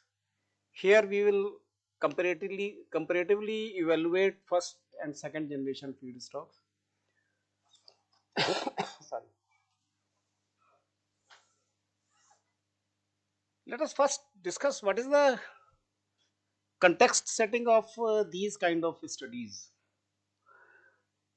Uh, are you aware of United Nations framework for climate change? They hold their convention every year uh, in the last quarter of year, and then it is the convention which invites the participants from various countries. So it is basically called COP, Conference of Participants. So during the 21st COP, which was held in Paris in December 2015, globally all the countries agreed to provide to chalk out and disclose their intended national determined contribution to show their commitment towards the cleaner environment in their country. So here in this slide we can see India's INDC commitment. So these are the salient features of this commitment. India is committed to put forward the and further propagate healthy and sustainable way of living, and then to adopt climate friendly fuels and other cleaner technologies. In COP21, it was committed by India in INDC that it will reduce the emission intensity of its GDP by 33 to 35% by 2030 from 2005 level. But during COP26 held in 2021, it was 26th COP, our Prime Minister said that we will intensify our environmental efforts, and then some numbers they revised. So this number was revised from 35 to 45%, and in earlier INDC it was to achieve about 40% cumulative electric power installed capacity from the renewable energy. Then in COP26, our Prime Minister Modi ji said that we will put our efforts under Panchamrit, and we will intensify our environmental efforts, and then this number was also increased from 40 to 50% to be more committed towards the environment. So these are other salient features. It is no fun in reading each and every point. I think by now you might have read the whole slide, because normally presentation speed is slow and reading speed is more. What is India's energy versus environment scenario? In India, rather it is worldwide phenomena that fossil fuels are the largest contributor to the energy basket, and in India it is basically with the inclusion of coal energy. These are the fossil fuels which contribute most in the energy basket. Now with passage of time, with all these INDC commitments, renewable sources are increasing their share in energy mix, And now to achieve our goals which we have committed, it becomes imperative for energy planners to identify cost effective alternate energy sources for exploitation. And the bottom line is that explicit or implicit cost of carbon determines the rate of fossil fuel. And fossil fuels, due to this reason, sorry, due to their largest contribution, they have largest contribution in the CO2 emissions also. These are the chart as well as data for year-wise CO2 emission from 2000 to 2022. This data has been compiled by IEA and it is open license, so I am displaying it on this slide. So here you can see that from the year 2000 to 2022, our CO2 emission from fuel consumption, fuel combustion in India has increased from 891 to almost 2500 uh, million tons of CO2.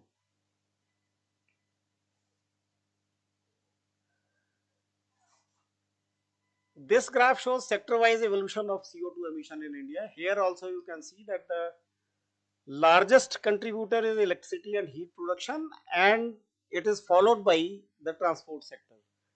And here also you can see, like this curve, there was a dip during 2020 due to COVID. There were lockdowns, industries were shut, transport impact was less. So that was the only year when this curve showed a dip, and same is with this trend also. Otherwise, it is continuously increasing. Now, what is the burden of the transport sector in Indian scenario? Urban transport is by and large dominated by motor vehicles, and if you look at this curve, with passage of time, number of two-wheelers which are being sold is decreasing and the number of four-wheelers is increasing. It means more carbon footprint in the environment.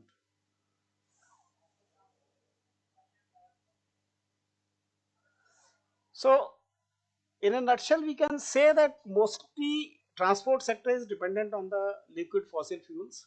So, we need to find out some alternate for this because it is putting second largest CO2 emission burden in environment. And for fossil fuels also, transport accounts for nearly one third of total crude oil which is imported, and the import of crude oil again puts financial burdens also on India, and CO2 emission is another driving force.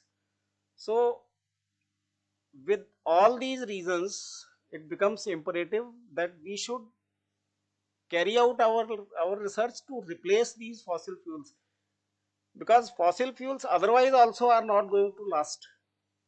Someday they will be coming to an end, so before that we need to find out some alternate. So the drive for development of cleaner fuels as well as pressure on fossil fuels due to their limited storage, biofuels are identified to provide solution to these problems, and they can significantly reduce the carbon footprint. And in this area, bioethanol has been identified as a renewable fuel produced from biomass feedstock. Only thing is we have constraints for the feedstocks for more and more bioethanol production, and other driving force is alternate uses of bioethanol other than fuel. So in order to sustainably produce our bioethanol, we need to carry out LCA of the various processes. We have to evaluate various feedstocks to identify most sustainable feedstocks, and of course the quantum of feedstock is also important. So the quantity of feedstocks, availability of feedstocks, along with the carbon footprint of the whole process, that will determine the sustainability of our end product, that is bioethanol. It can give us some ground to identify and implement most environmentally sustainable process. So when we talk of feedstocks, type of feedstocks are first, second, third and fourth generation. First generation feedstocks are basically edible feedstocks. If you say corn, if you say sugar cane, all these are first generation feedstocks because their alternate use is in food also.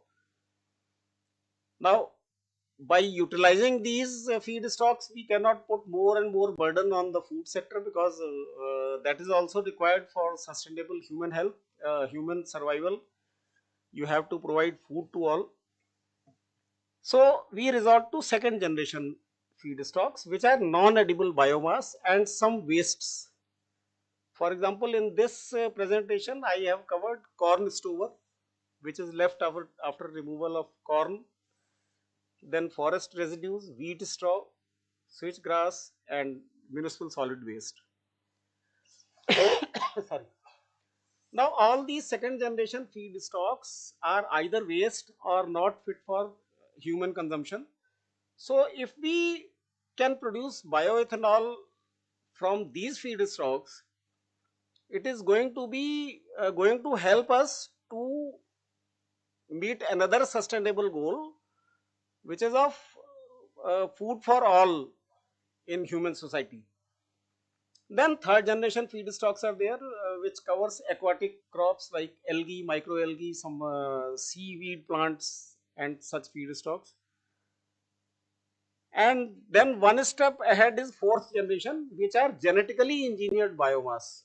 It is still in experimental phase because by this we are trying to develop those feedstocks to after modification, their modification genetically, so that they can yield more and more bioethanol.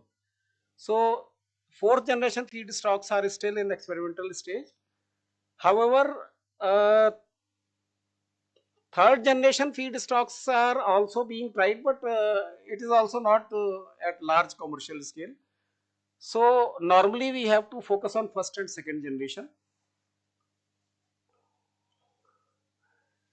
LCA, as I have already defined in my morning lecture, basically it is an industrial environmental management approach, and this technique attempts to identify, quantify in terms of impacts, and then exemplify various potential environmental impacts associated with all stages of the life cycle of a product. I hope this identify, quantify and exemplify is clear. Identification is up to inventory level, then from inventory we quantify, and then after quantification we convert it to various impacts and exemplify that what environmental emissions can be assigned to which environmental impact. What is the aim of LCA? It is to understand the flow of matter and energy uh, during the life cycle of a process or product manufacturing. Then to find out what are the environmentally critical points or hot spots and prevent or eliminate them using other material or other systems, or whatever method we can adopt, means we can according to our need we can optimize them. Like in case of bioethanol, we can start with 10% blending into gasoline, 20% blending into gasoline, and if we have sufficient storage of our feedstocks and we can produce more and more ethanol, we can increase the uh, share of bioethanol in our gasoline fuel. So for all these combinations, LCA is a very good tool to give you the clear picture of that scenario, whatever you are trying. So if we look at the life cycle of biofuel production, it is your biomass feedstock. You will cultivate your feedstock if it is first generation or some of the second generation feedstocks. Then it need to be transported, and you need to prepare the feed by crushing it or resizing it, and then you will subject it to fermentation process and different other auxiliary processes to convert it to fuel. Then fuel can be used in vehicles, and then it comes the end of life management. You have to manage whatever harmful emissions or whatever wastes are being generated. So that waste management is also part of your life cycle of fuel production. But normally when we carry out life cycle assessment of biofuels, we normally stop at this level. So when we stop at this level, it is from cradle to gate. Gate means the factory gate where you have finished fuel, and now it is ready to be sent to market for use and application. Why we are mostly resorting to cradle to gate analysis? Because beyond that we have certain combinations. So although it is part of life cycle assessment, but then you have to make different scenarios in the shape of blending or in the shape of their limited applications depending upon the quantity of your bioethanol produced or available. So normally for life cycle assessment of biofuels, we carry out cradle to gate analysis. These are the 4 stages of life cycle assessment. Quickly if we look at it, first of all you need to define your goal and scope, and this will define your system boundaries also, that what is the basically domain of your analysis, which area you are going to focus. Then you have to collect the data to make the inventory calculations, modeling and analysis. Then finally you move to third stage, that is impact assessment. You analyze inputs, outputs using category indicators. According to your need and application, you can either group or normalize or weigh the results, as we discussed in the morning lecture. Then final stage is interpretation. Now you have to interpret the indicator data and draw your own conclusions, that now what next, what modification we will be making to our process, so that we can minimize the environmental impact for the overall process. Because our ultimate aim is to develop a sustainable process. LCA will help us to identify the hot spots. So then we will make changes in those hot spots, so that overall we have a sustainable process. So with all these available data, when you have a complete picture, LCA will help you in integrated decision making by identifying the trade-offs among alternate process pathways. Then it will help you to identify the opportunities for improvement in process, because then you can find out which are the typical stages where you are putting more environmental burdens. Then making a trade-off in those stages, you can have overall least impact. And these results also help you to carry out the risk analysis of process. So let us start from first stage, goal and scope definition. What will help you to find your goal? You have to identify which are the typical processes in production of bioethanol. So in cradle to gate process, main stages are your field operations in the shape of cultivation and harvesting. Then pre-processing, that is resizing and storage, and in some cases you need to dry your biomass for further processing. You have to grind it for resizing. Then you come to biorefinery, and I think about biorefinery, professor has discussed in detail in the previous lecture. Now these pathways vary by feedstock, and with the MSW we will require minimal pre-processing. Now let us have a look at these feedstock one by one. First of all, let us start with corn conversion to ethanol. So stages of corn conversion to ethanol are feed preparation and planting its seed. Then for this you need tillage operation. It may be intensive, reduced or minimum depending upon the uh, prime requirement of your soil. Then according to soil nutrient availability, you have to supply fertilizers. Then pesticides are to be used to eliminate any harmful organism to the product. Now you come to the growing stage. While growing, plants will transform atmospheric carbon dioxide into energy containing hydrocarbons. Sorry. Basically, this is the biggest advantage of biofuels. Some of the carbon dioxide you are already mitigating during this stage of life cycle of biofuel production. So your carbon dioxide sequestration starts right from here itself, and rest of the things are in addition to that. Your emissions are further less. Now we consider a single pass harvesting operation. Only once you are cultivating your sugarcane, or sorry, here we are trying corn. Now you have to separate corn from stover. Then this corn will be transported to storage facility after drying, grinding and all pre-operations.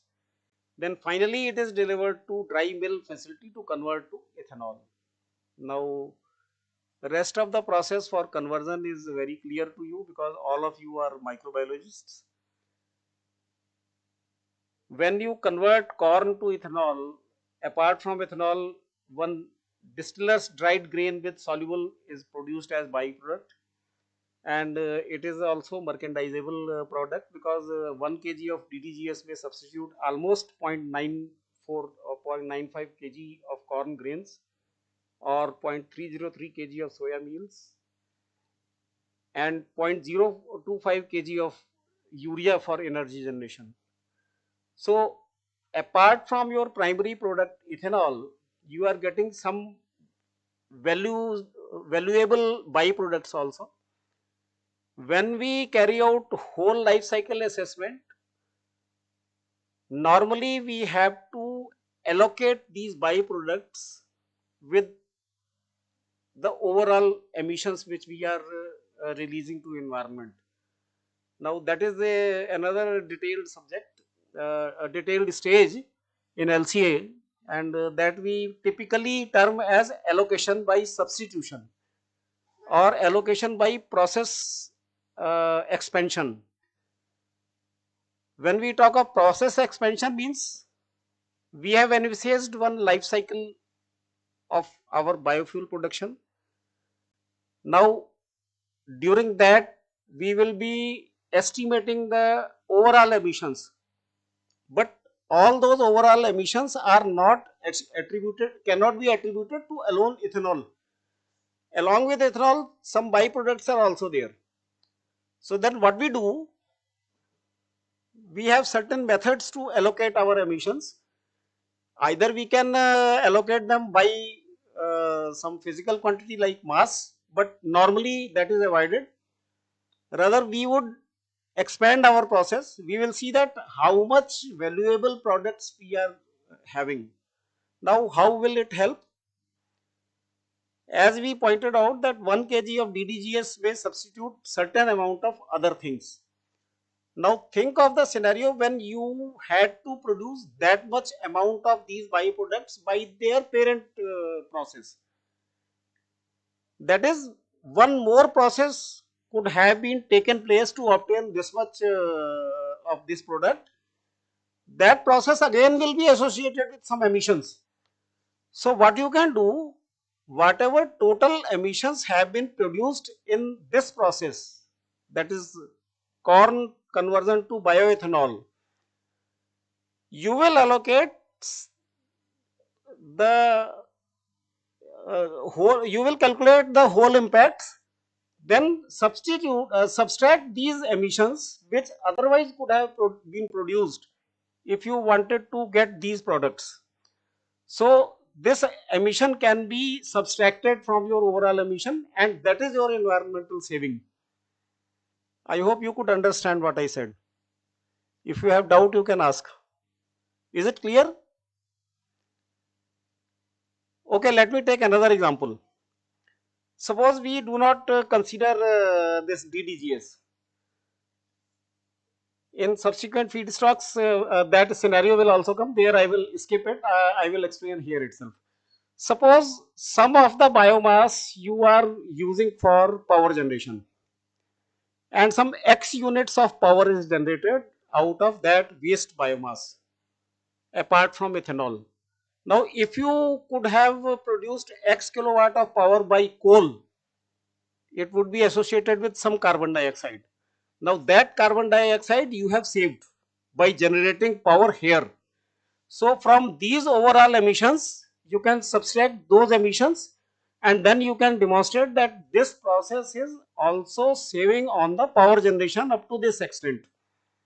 So, that we say it is allocation by substitution, and it gives you not only the precise emission impacts, but it also helps you to make decision that by adopting to this process, we are generating some amount of power also in addition to bioethanol.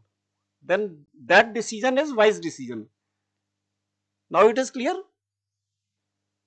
Okay, let us move to other this second generation feedstocks start from corn stover, because stover is of no edible use and it is byproduct of corn production, and almost 31.5% of harvested corn is in the form of stover.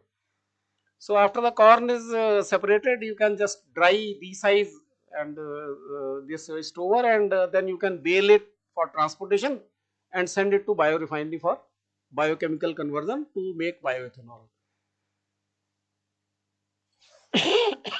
Sorry. Now our third feedstock is forest residue. Forest residue is basically whatever is left after logging operation carried out on the trees, because after you log it, you will be getting some uh, wood chips, other things like, means wood waste will be there, that is of not primary use, means logs can be converted to planks and then sent for furniture making or some other uses, but this waste can be collected and subjected to biochemical conversion. Basically, you might be remembering in the morning lecture, uh, Professor Sir highlighted that process also, how to make bioethanol from the wood chips. So it is basically thermochemical conversion, and then through this indirect gasification, and then you get the syngas, and that can be converted to alcohol, and it is basically mixed alcohol synthesis process. Along with ethanol, you get some other alcohols also like methanol, and I think some amount of butanol is also produced. So this process is also associated with mixed alcohols and sulfur as merchandisable co-products, and in the similar way as I described you in the previous slide, this also can help you to reduce your environmental burden of main process. Then for switchgrass, again you have to tillage, planting and irrigation, because you have to cultivate the switchgrass. Unlike the wood chips, it will not be available to you directly, and it will require all the things which are required for this cultivation, fertilization, and pesticide application, and so on. Then again, here also some carbon dioxide itself is sequestrated during the cultivation and harvesting process. Then mowing and collection operation are to be conducted to collect your feedstock and send it to biorefinery for ethanol conversion. Then same is the wheat straw. Wheat straw also requires production of wheat. Here your wheat will be main product, this straw will be the byproduct, and this will be baled and transported to storage facility where it is dried, ground and stored, and finally it will be transported to biorefinery facility to convert it to ethanol. And then conversion process is similar for corn stover and switchgrass and wheat straw also. And I think this you are knowing very well that main processes are your acid pre-treatment, enzymatic hydrolysis and fermentation to convert these feedstocks. Typically we term them as lignocellulosic feedstocks for bioethanol. Finally, for MSW, you do not need very big operations. Only thing is you have to collect it, then transport it to processing facility. Then there it is sorted, recovered to recover valuable metals and some other things which can directly be used as fuel, typically termed as refuse derived fuels, RDF. We separate all those things, and whatever is remaining, that is called MSW fluff. So to carry out this sorting processing, you need electricity. Then this fluff is shredded and separated. Cellulose hydrolysis is carried out on that. Solid liquid separation and flash distillation by gravity pressure vessel, and then finally it is fermented to get bioethanol. Other auxiliary steps are held to treat co-products and byproducts. Among these products, it is essential to highlight the capture of carbon dioxide. This is very good mean of carbon capture also. Now these are the all feedstocks which we will be evaluating with the help of life cycle assessment. Now see what will happen. Whatever stages we have seen in previous slides, this will form your life cycle up to production stage. So at each stage, right from the harvesting of your bio crops, be it corn or switchgrass or other things like wheat straw, except for stover. Stover is, can be treated as including only transportation and separation step. The rest of the things which are to be cultivated, they will require your fertilizer impact also, your pesticides impact also. If there is any land use change, that also need to be included in that. So based on this, you will fix your goal and scope. So goal of this study which we are now going to look into, it is to conduct a comparative LCA of bioethanol production from cradle to gate using all these feedstocks which we have discussed so far. Among these feedstocks, corn grain is the only selected first generation feedstock. Rest of these are non-edible or waste products. So they are second generation. Now, when we talk of scope, there are two important reasons for choosing these feedstocks. To compare the environmental impact between first generation and second generation biofuel sources, and then because these 2G feedstocks are available worldwide, with some regions being more abundant than other, it makes sense to carry out such study, particularly when we have this vision that almost all these feedstocks are globally available. When we are going to calculate our life cycle inventory, we will prefer to have the global data to make it globally applicable.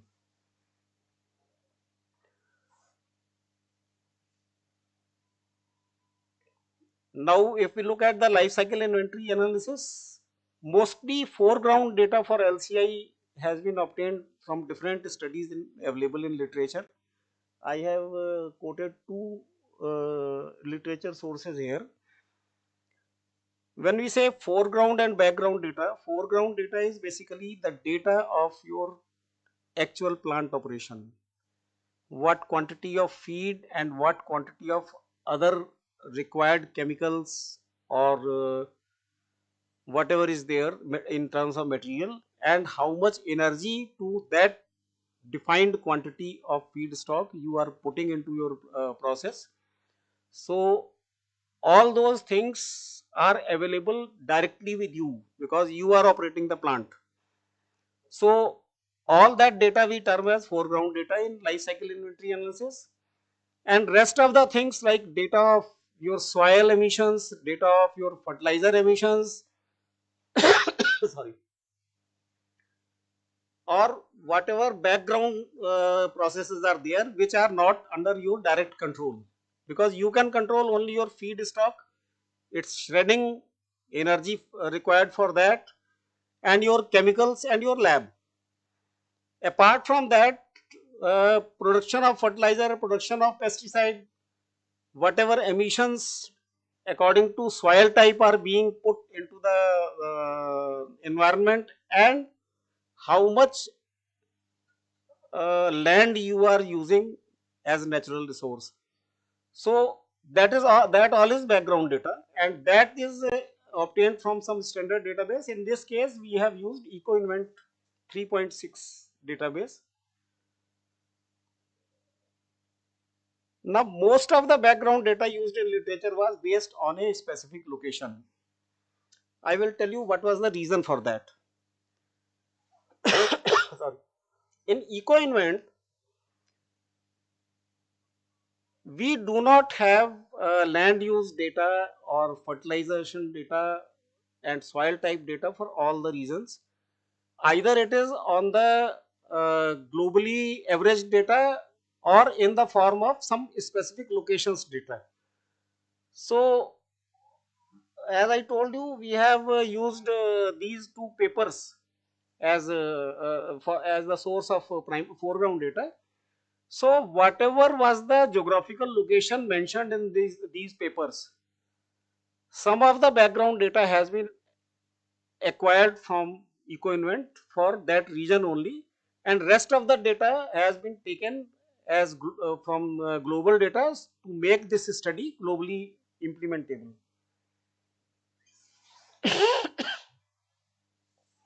These are the key categories which we have evaluated: climate change, long and short term, then water scarcity and eutrophication, biodiversity impacts, and resource depletion. And here we have used impact word plus midpoint version 1.02 impact assessment method. So let us come to the comparative results which we obtained in first versus second generation. Here I talked about normalization in the morning. Here what we have done, we have taken the largest impact, that is of corn dry mill, which is first generation feedstock. It has got the maximum impact, so we have normalized all the impacts in respect of this. Taking it as 100, we have determined that what are the normalized impact for all other feedstocks. So these are the all feedstocks which we have taken, and here you can see that in case of this land transformation, biodiversity and land occupation, some of the impacts are negative. Now negative impact means instead of putting burden on the environment, if you are normalizing your impacts, you are rather gaining on the environmental impacts as compared to first generation feedstock, which are still your maximum in that. So here you can see that almost all the second generation feedstocks are having much less environmental impact in terms of all the category indicators, midpoint indicators.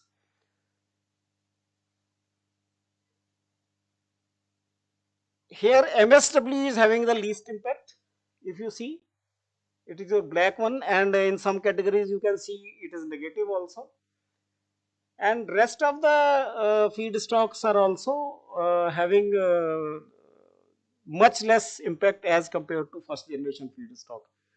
So not only due to our food requirement, but environmentally also, it is wise to resort to the second generation feedstocks rather than first generation.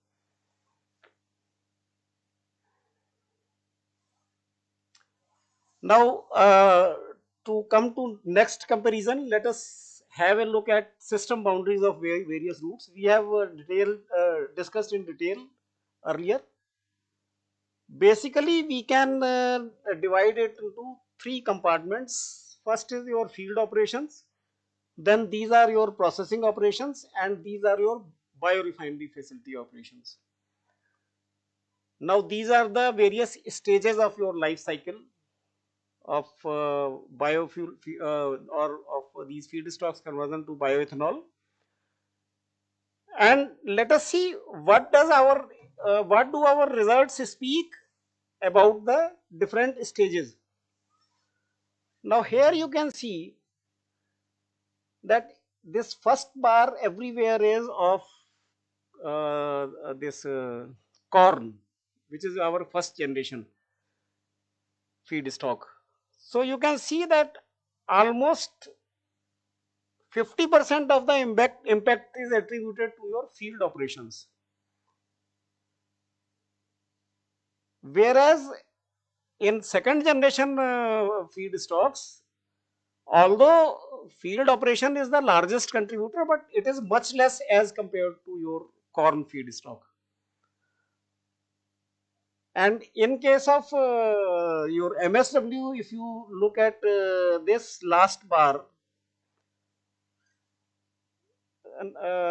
everywhere means in all the categories, because you can see that here you do not have any pre-processing steps. Everything is being done at your processing stage and then to your biorefinery. Rather, it is everything is being done at the biorefinery facility. Means everything you can do there itself. So due to this reason, here your 100% impacts are attributed to that stage only. Whole bar is blue. Then among other second generation feedstocks, switchgrass and wheat straw make small contribution from field operation, and corn, stover and forest residue have relatively high, you can see. But these two higher impacts also are much less as compared to your first generation feedstock, which is almost 50% everywhere. So these are the typical results which we have obtained from our life cycle assessment when we carried out on all these processes by identifying our system boundaries for each of these feedstock, and then setting our goal and scope, and then carried out impact assessment using impact plus impact assessment method, and obtained our results. And this is basically our fourth stage where we interpret our results. These are our inferences after looking at the impact assessment. So key findings, you can say that first generation feedstocks, that is corn, is having higher environmental and resource impacts. Second generation are sustainable with lower emission and land use. And if we resort to bioethanol production by waste-based feedstock, those will be more sustainable. Due to two reasons. One is our impact is less, our processes reduce the land use, and otherwise also in increasing population scenario, waste generation will always increase. So you will have no scarcity of your waste or feedstock, and you can rely on those sources. So this is how life cycle assessment helps us to make our decisions by comparing different scenarios. Here our scenario was first generation feedstock for bioethanol production, and identifying what are the individual impacts and during the each stage of life cycle. So we can conclude from this study that impact assessment in terms of life cycle impact, highest impact in all categories is from bioethanol production from first generation feedstock corn, and significant portion of this impact was contributed by the field operations. That was our another interpretation. Now you can appreciate, if you put a little attention, that this is the reason, because that is a stage where a lot of chemicals also you are putting in, like fertilizers and pesticides. So all these chemicals will not only be associated with the emissions during their manufacturing or production, but also when you put it in the earth, they release a lot of greenhouse gases. So this is the reason why it is most at the field operations. So here if you look at overall picture, MSW was found to have least impact in most categories and had negative values for impact on biodiversity and freshwater eutrophication. That is obvious because you are not using any land resources. Now what are the future directions based on this LCA? It is important that using first generation feedstock to produce ethanol significantly impacts the ecosystem quality, human health and resource depletion. So we have to look for the means by which we can reduce this. Then production of bioethanol from MSW also has byproducts formed such as surplus electricity, heat and water, which will contribute significantly to reduce the environmental impact as they make the overall process circular. So future work can be done to explore impacts of additional second generation and third generation feedstocks. Maybe if you evaluate third generation feedstocks, some of feedstocks you may get in abundance, and that may be more environmental friendly, although it is difficult that they are environmental friendly as compared to MSW. But of course, in comparison to other feedstocks, you may gain on the environmental impacts. And you have to assess the global scalability of bioethanol production for all the feedstocks, whatever you want to evaluate, so that you can make the wise production decisions. So with this, I come to the end of this presentation. If you have any questions, any queries, then you can come forward.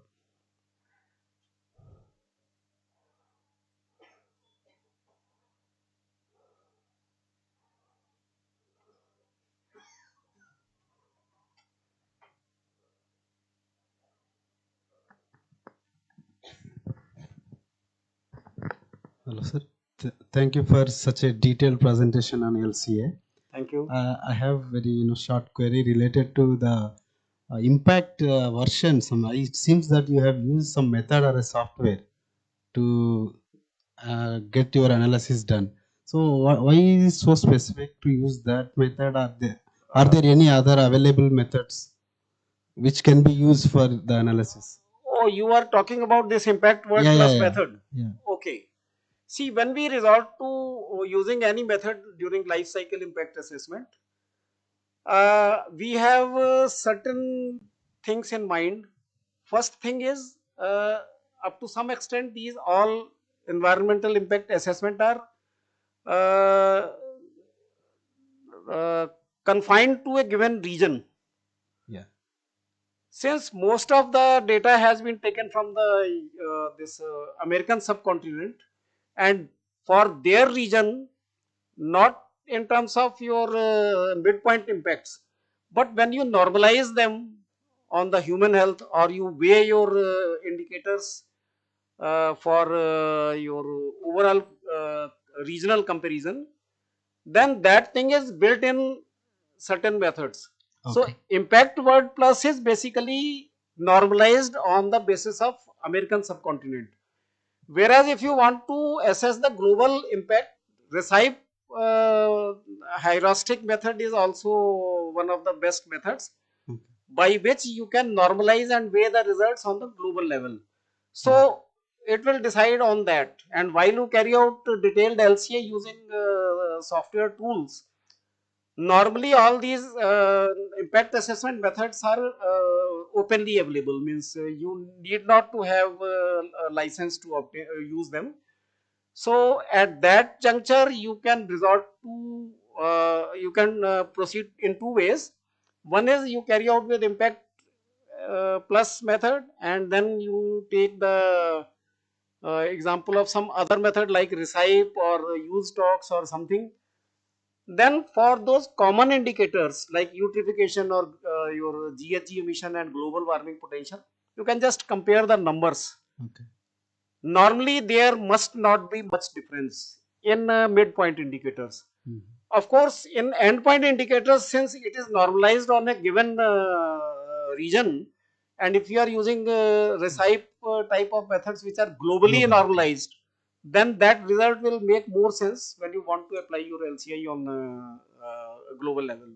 So you generally what you do is you load all the data from like from the plant, how much input, what feedstock we took, what is the output. So all these things are included or entered into the softwares, or like what is the data you incorporate in this? Uh, I mean for briefly. that I need to bring my computer here. I think Okay, I okay. would better Okay, okay, fine. demonstrate to there. I will just tell you I'm just qualitatively. curious.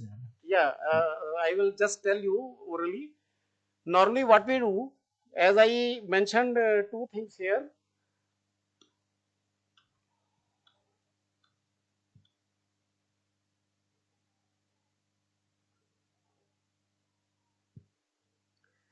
Yeah, here I have mentioned in inventory that foreground data for LCI are obtained from different studies. I have mentioned two sources. Yeah. Now what is foreground data? I have already mentioned.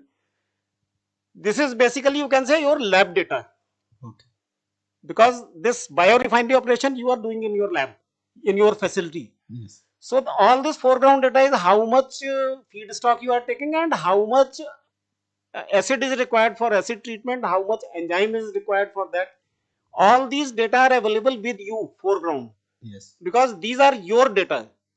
But some of the data like your land use, when you are cultivating, all those data are not directly accessible for you. You cannot obtain it except for from these standard databases. So that is called background data. So when we carry out life cycle assessment, we bring a model of your process and then fill our primary data, I understand. Yeah. and rest of the secondary data whatever is required, that we obtain from our standard Source. databases. You can do it in two ways. If you are having a good software where you can directly put your database into that, process into that, or you can carry out using your Microsoft Excel worksheet. In that you can identify all the auxiliary processes. I can take some time to explain you how it is done on my Excel and how you do it on that. Okay. I have a separate slide for that, and I can give you the slide set also for that lecture. I'll discuss with this. Yeah. Thank you. So you just provide me with your email address. I will send you the slides. Most of the things you will be able to understand from that. Okay. Any other question?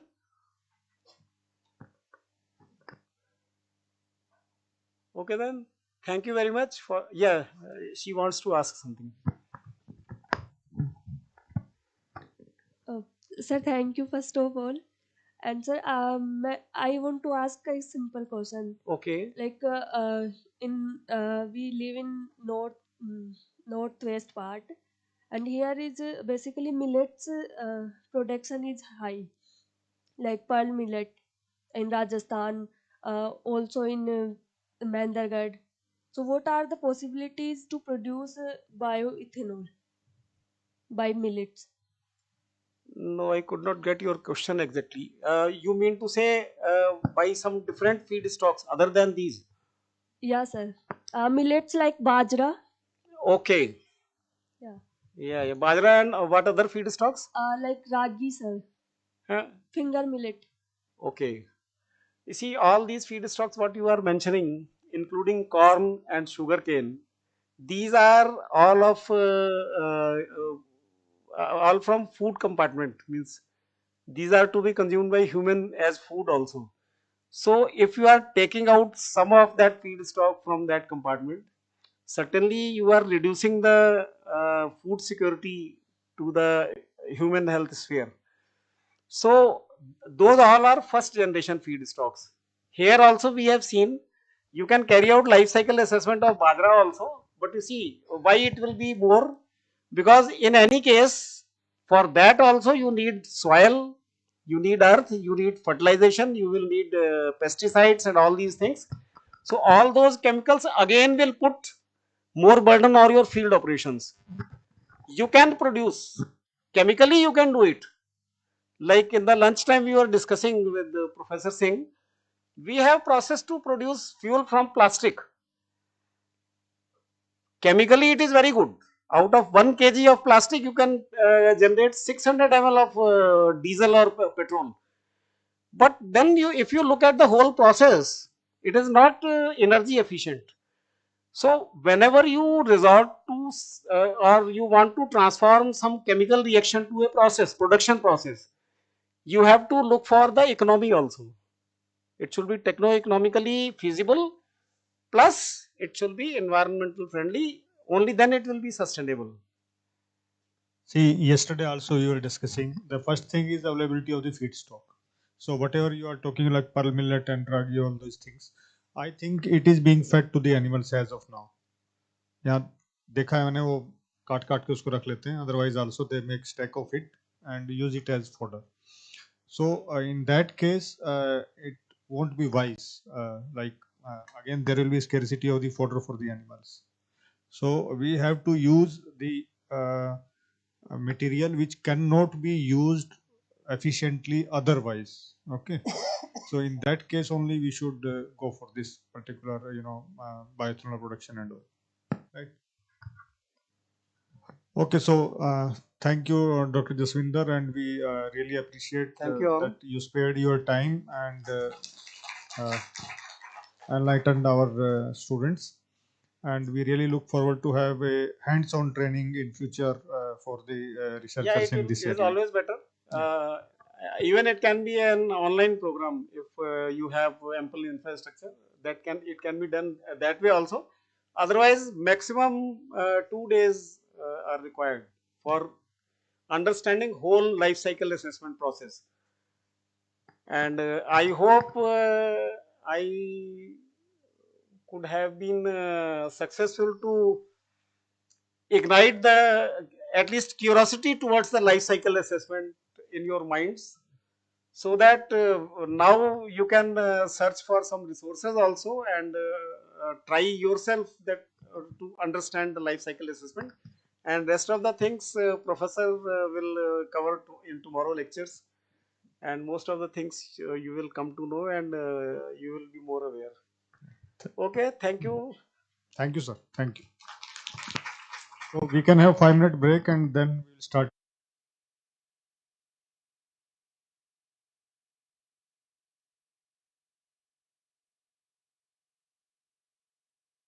It's not only emissions for global warming, it's producing waste, it's producing air pollution, it's producing wastewater, it's damaging animals at least. So this is a very broad spectrum of different environmental impacts. And as you can imagine, it's not so easy on a scientific base to really quantify each of them.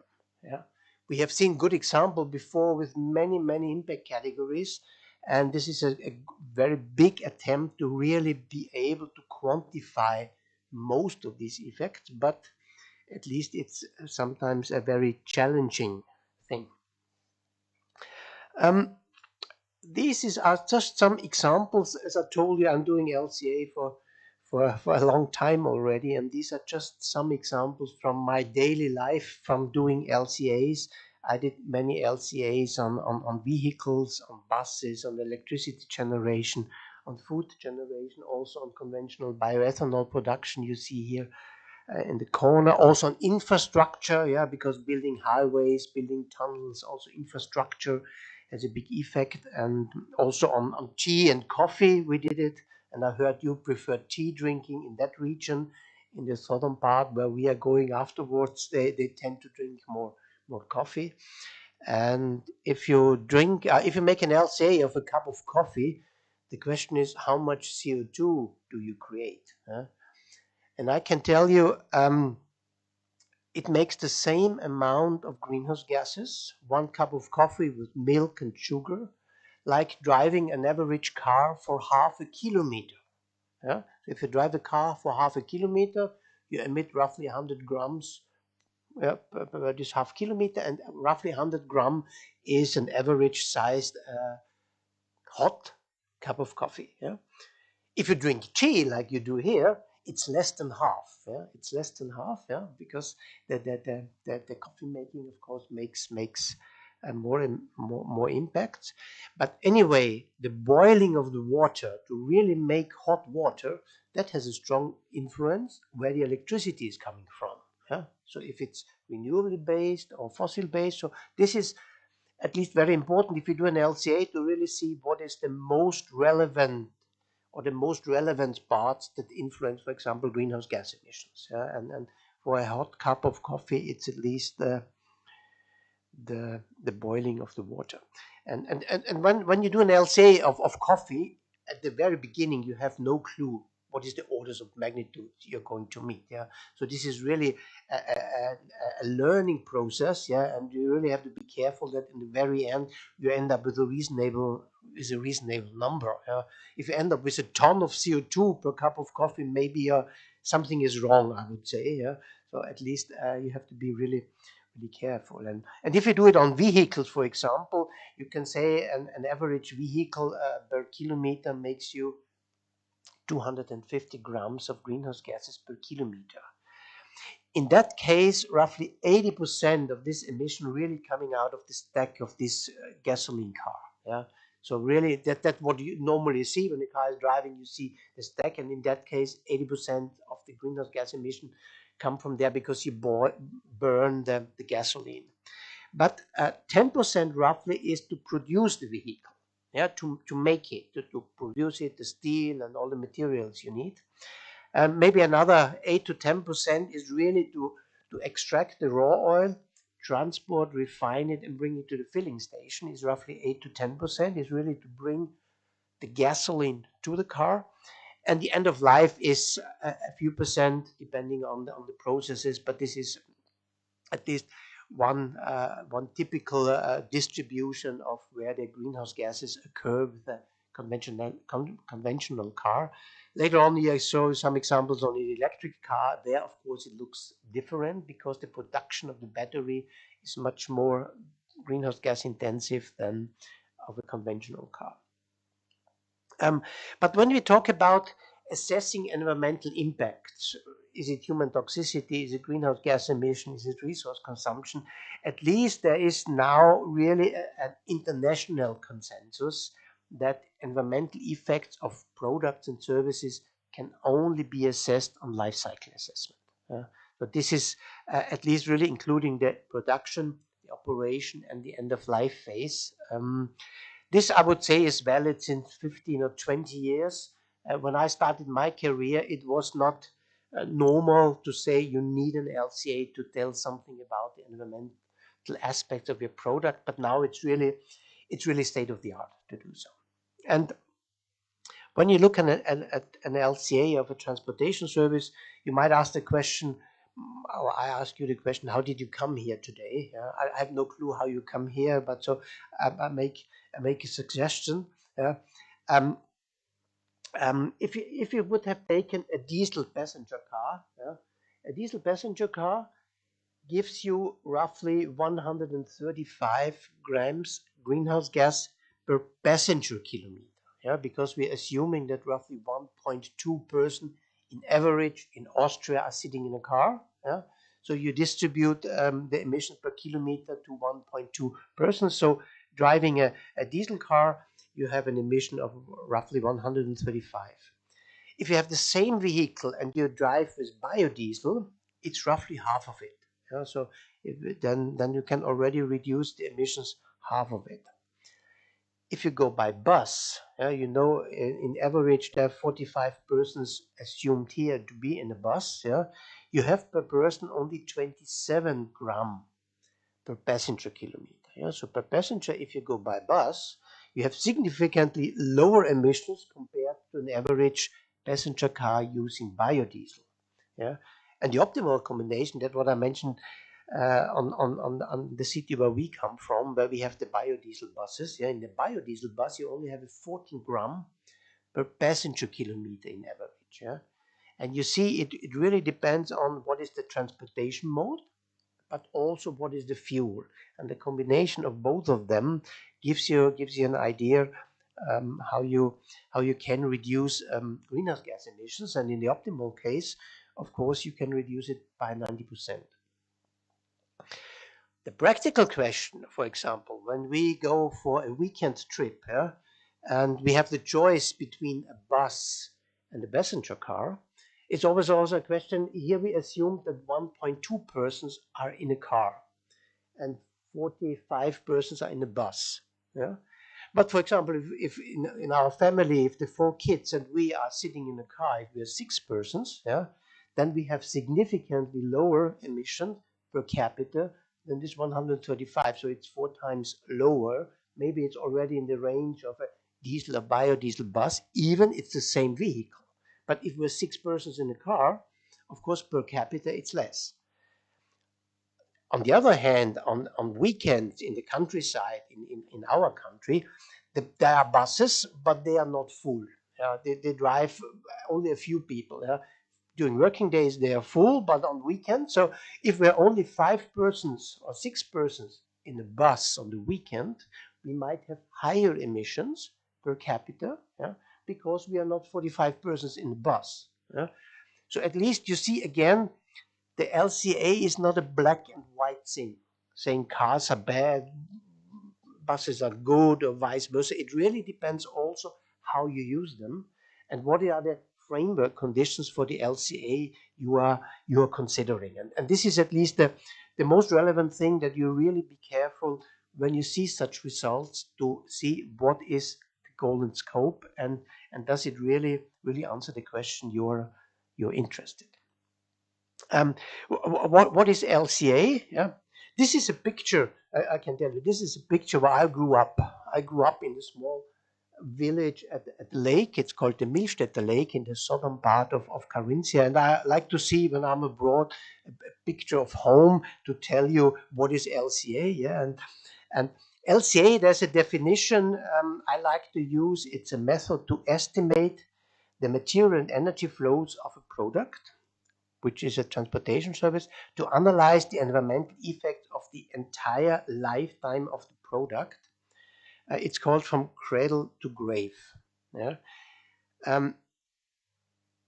In newer times, when we talk about circular economy, people tend to say it's not cradle to grave, it's cradle to cradle. That means if we can use all the material again as reused material, reused components, secondary material, of course, then it's a cradle to cradle system, because if we can use it again and again. So at least this, I assume in future, this will be the upcoming short definition. This is life cycle assessment. And this is a scientific method, but within this definition, there is one important word in this definition. You have to know which word it is to really understand what life cycle is able to do and what it is not able to do. So what is the key word in this definition of life cycle assessment? Is a method to estimate the blah, blah, blah. So what do you think? What is the most relevant word describing this methodology?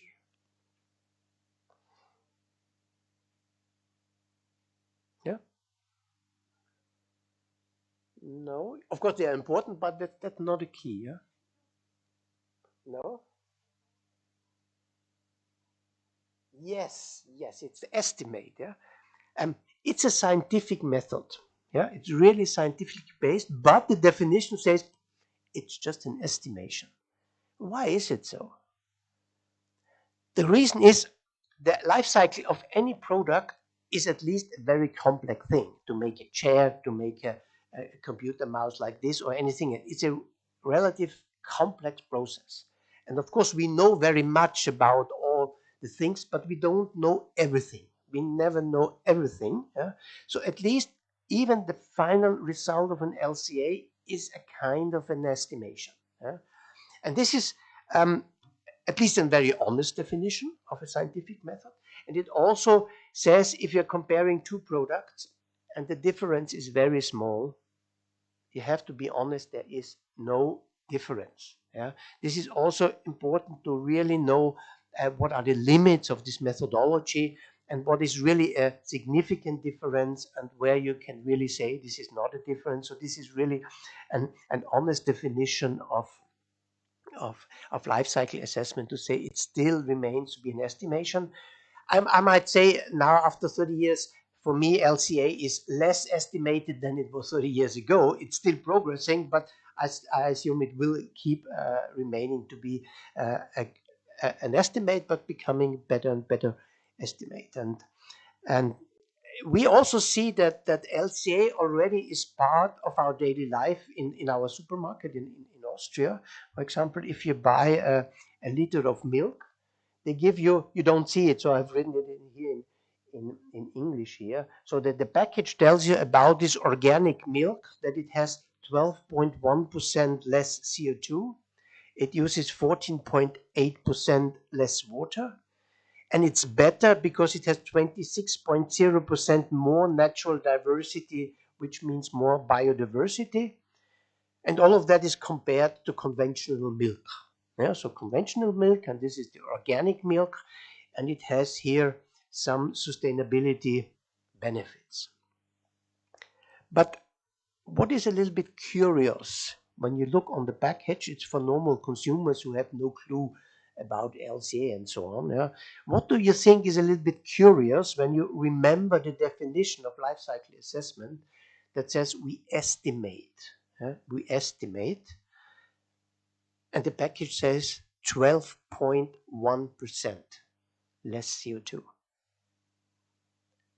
If you do a calculation in Excel, of course, you get many digits after the comma as much as you want, but at least if it's an estimation, you normally should say it's between 10 and 15% to give an order of magnitude, which is the honest way, because this comma 12 and even 14.8% less water, if you know how complex it is to calculate the water consumption for producing milk, to end up with a result like this, it looks scientific, but at least it's not reflecting the real methodology of estimating something. So finally, you really have to be honest and give an order of magnitude, saying water consumption 15% or 12 to 18%. Yeah, just to say this and even with the next one, with the biodiversity, yeah, to measure biodiversity, yeah, and saying it's 26% more biodiverse than the conventional milk.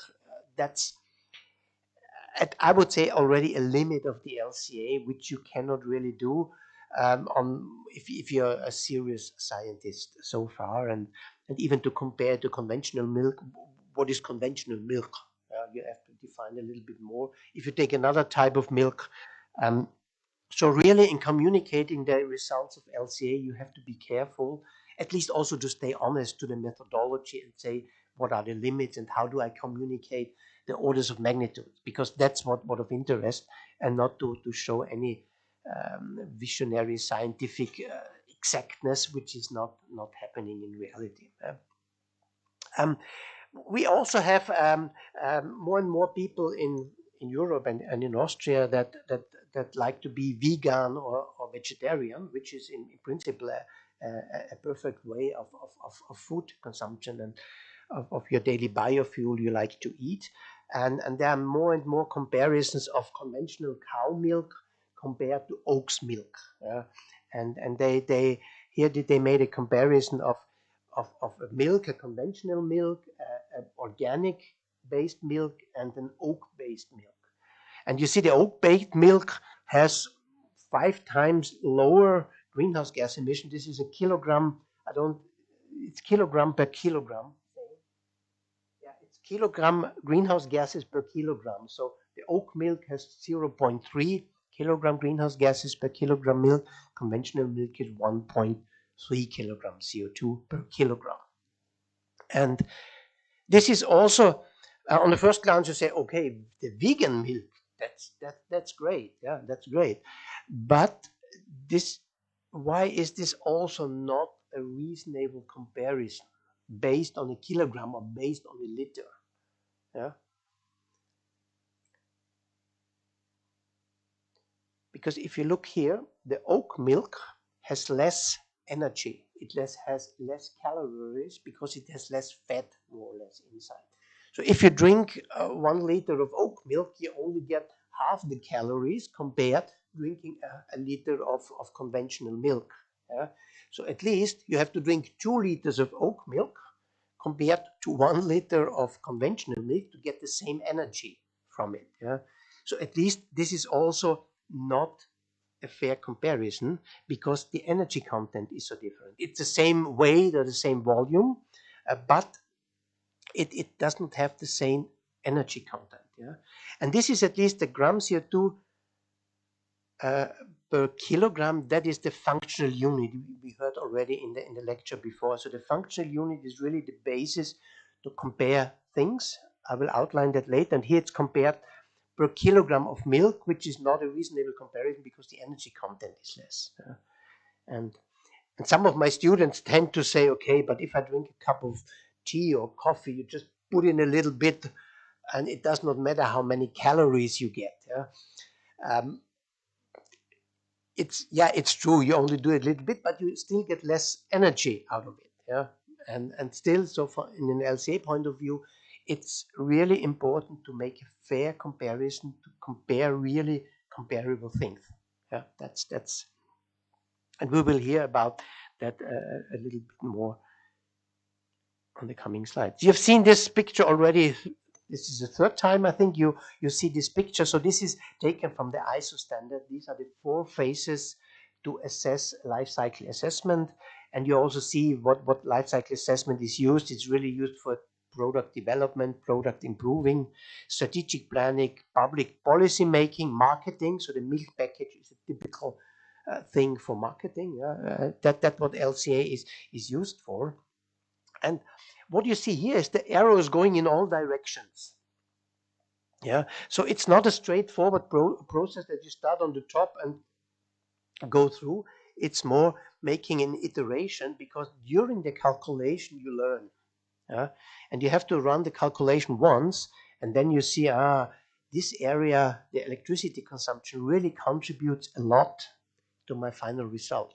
So I have to go back and see if I have modeled the electricity part properly enough, or maybe I should go into more detail because it's so relevant for this product. For another product, it's maybe not the electricity, it's maybe the nitrogen fertilizer on the field, but I realize when I have the first draft results, I see the possible contributions. And of course, when I see the big contributions, I have to be very careful in modeling them properly. And normally in the LCAs, it's a maximum 5 areas, hotspots, so to say, which contribute more than 90% to one impact category. For example, for greenhouse gases emissions, it's maximum 3 or 4, 5 processes that contribute in total 90% or more, and all the other processes do the rest. And therefore, you have to do that several times to see what are the 5 main processes, main influence on your results. For a gasoline car, of course, it's the tailpipe emission of the car. So you have to be really careful about the tailpipe emissions of the car, which are directly associated how much gasoline do you need for driving. If you drive faster, you need more. If you drive slower, you need less. So how do you reflect that properly? And this means with these arrows forward and backward really means you have to do it several times to really have finally a stable result you trust in and you can interpret and say what are the differences. And there is an ISO norm 14040, which is on one hand, I think you're all a little bit familiar with ISO standards in different areas. It's a very dry document on one hand, so to say, because it's really describing all the details. What is very useful really is all the different words that are relevant in LCA. They are really listed, the terms and how they are defined in this document.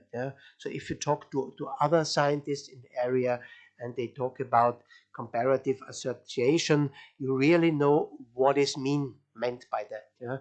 And I will not go through all the details of these definitions. It's just to make you aware that there is really different terms that really have to be used exactly because we need the same language when we talk to each other. And when I talk of a product, it must be clear which product I mean. When I talk about a co-product, it must also be clear what is a co-product. What is a waste? And normally a waste is something you have to pay for to get rid of. But for all the products and co-products, they have an economic value. And the residues are somewhere in between. They might have a little bit economic value or not. So that has also to be decided and documented transparently. But these different types, that is very important to have that in. You also see here the definition of the functional unit, which is very crucial, which is the quantified performance of a product system for use as a reference unit. So it's really per kilometer driving a car, per liter of milk related to the energy content, or per kilowatt hour of heat or electricity and so on. But this functional unit is quite relevant. I don't go through all these terms and definitions. It's just for completeness. I have extracted here the most relevant ones. And if you're going to do an LC, of course, you need to read this norm. And there are 2 other norms that really help you to find the right terms and definitions to be in line with the state of the art of applying life cycle assessment. What is also very important on if you do a life cycle assessment, there's called a critical review. I think you all know the reviewing process when you want to publish an article in a journal. You have a reviewer, mostly you have 2 or even 3. We talked this morning about the long-lasting process and the reviewing. And with LCA, there's also one element that normally if you do an LCA, you need also somebody else who checks if you do it right. So at least it's a critical review or it's a review per se. It can be done by a colleague of yours, but it can also be done by an external person. But at least the good LCAs, they always have an external person who really makes a review, like reviewing a paper. And he gives comments and hints on, says this is good or here's an possibly improvement and so on. And it really helps. This feedback should be integrated in the final results. And it really gives you a better, it's really then a scientific way to guarantee that these results are relatively robust, transparent, documented, reasonable assumptions, and good results that are really transparent with all the data and the functionalities you used. So this is very important, and still for me, doing LCA for a very long time, still it's very good if I have an external review who tells me possible further improvements, because we all want to learn in future, and the development in that area is quite rapid. Yeah? So if you're really able to get new inputs to this system, I personally like it very much. Even it makes additional work. Yeah, but as a scientist, you're used to work hard. Okay, so if you make a life cycle, at least what do? You look on the time axis, on the x-axis. Yeah, you have the three phases. First, you make a product, then you use the product, and then you have the end of life. And that takes a certain time. For example, a car takes roughly a few weeks to build. Then you drive it for 12, 15, or even longer years. Yeah, and then it needs maybe half a year for the end of life phase. Yeah, and on the y-axis, you look on different environmental impacts. Yeah? And it might look in the system A, you have low emissions for the production, and then during the use phase, you might have a strong increase because you're using gasoline or diesel, and you look on the greenhouse gases, and they add up, and then at the very end, you also have emissions or impacts from the end of life. So at least what we do, we cumulate up all the emissions during the life cycle until we have the value A. Yeah, and the value A gives you the total impact summarized over the whole product lifetime. But as the product only delivers a service in the operation or in the use phase during these 12 to 15 years, where you drive maybe 250,000 kilometers with a car, you must divide the A by the 250,000 kilometers, by the service that has been provided, and then you get a value emission per driven kilometer. Or if you make electricity with a wind turbine, it's the same. You finally know how much emissions the wind turbine has made in the whole life, and you also know how much electricity has been produced. And by dividing the accumulated way by the service provided, you get the value for the functional unit, the emissions per functional unit. But it might be different. A system B might look like this: higher emissions on the beginning, but maybe then it's more efficient and needs less energy to provide the same service. And maybe in the very end, it's more difficult in the end of life to dismantle the elements. But still, if the B is lower than the A, then B is of course the better system. You might also have a system C like this, yeah? Even higher emissions from the very beginning. But on the end of life phase, it's going in the other direction. Yeah? You're reducing, so to say, your impacts. Very simple example is if you look on raw material consumption. Yeah, for example, when you build it, you need raw material, primary raw materials at the beginning, so it steepens up. Then you have the use phase, but on the end of life phase, if you're able to recover the material to make secondary material, yeah, you provide on the very end again a raw material for any other product, and for that you get somehow this negative decreasing effect, because on the very end you can deliver secondary material which can be used for something else. Yeah? And this would be, for a circular economy, of course it would be good if it would go down to zero. You use the material and you give it back on the very end, then you can say this is 100% circular system. But if it decreases a little bit, at least it's a way to show also circularity. But still, and then you see that the system C is the lowest emissions compared to the others by providing the same service. And if you do not include the end of life, it would have been the system B having the lowest emission. So it's really important to include the end of life also, which sometimes is a little bit tricky. If you look, for example, on nuclear power plants, how to dismantle them finally, how long it takes, but still you have to really end up on the very end, even if you take some assumptions, but you really have to consider it to the very end to really have an idea what will be finally the best thing. And give you another example. If you look on electricity generation, where you burn a fuel, and if it's a renewable fuel and you take wood chips from forestry, you harvest them, you transport them, you bring them in the facility. So this is at least the operating stage. But you have to think about of building and dismantling also the power plant. Yeah. So you see here you have on the beginning the construction phase where you build the power plant, then you have the operation phase where you operate the system, where you need the whole fuel supply, and on the very end you dismantle part by part and bring it to end of life, and that has to be considered. On the next step, you can also think, okay, but also the machinery, the truck, and the other machineries I need for the preparation of the fuel, they also have to be produced and dismantled. Yeah, so also for these elements, you need an LCA for the truck, which delivers the fuel. So also for this truck, you need the construction and the end of life. And so it's the whole system. You always, for all the elements, you have to consider the production and the end of life. And you can then, for example, for this biomass plant, see how the greenhouse gas emissions evolve over time.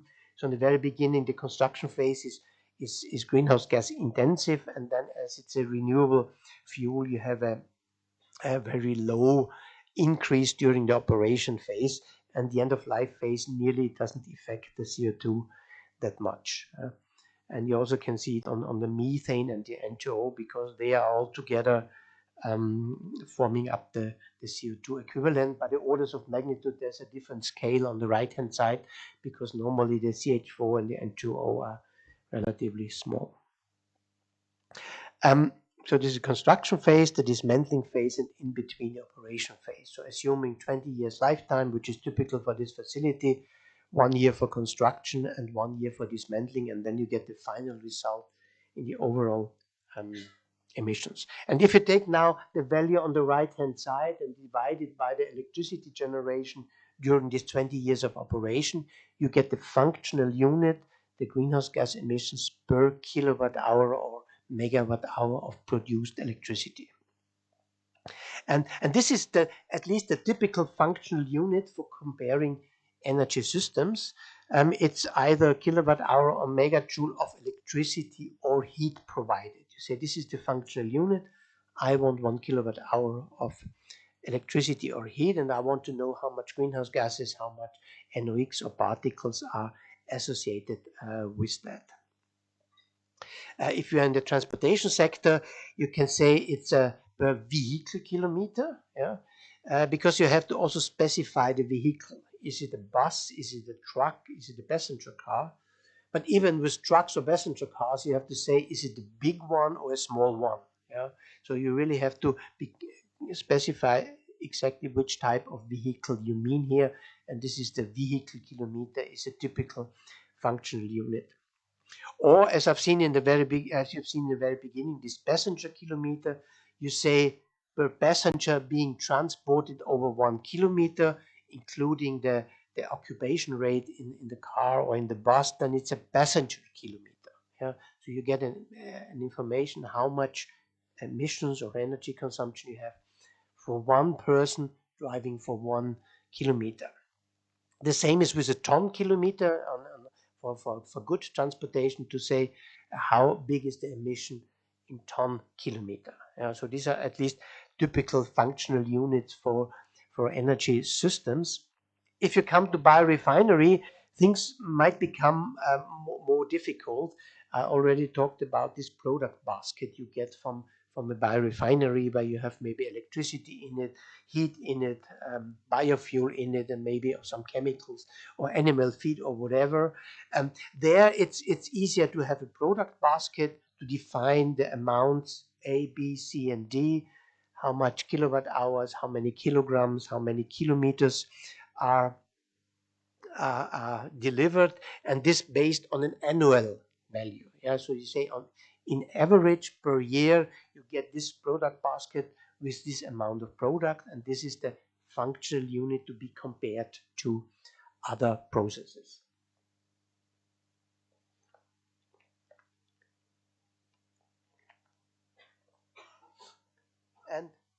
And behind this, you need a certain modeling approach to really model the system you're interested in. And This will also be until Friday a part of a group work I will explain later on. But really, to build up such a process chain, you have seen already several, and all these process chains, they start on the top in nature. Yeah, so really everything we have, we always take from nature. Yeah, it can be from an agricultural land, but you can dig out ore or oil, but you always start in nature, extract something, cultivate something. So the first one is always a natural resource. The very end on the bottom is the product you're interested. Yeah, so this product, and in between you have the different conversion processes: the cultivation, the transportation, the biorefinery, the filling station, the vehicle. Yeah, and you have to think what's going in the different processes, and you define that as unit processes to build up really the system you're interested in. And for each of these units, of course, you have to know what's going in and what's going out. Yeah, this is the mass balance to understand the system. And Professor Singh before really explained exactly this bioethanol chain. You start on the field, you separate the straw from the grains and so on. So all the different steps, at least these unit processes, you have to model the key processes. And for example, for this unit process one, you have also something going in and something coming out. Yeah. So also for the input, at least, you need to define a process chain again, ending up in nature. Yeah. Simple example is if you need electricity there. Yeah.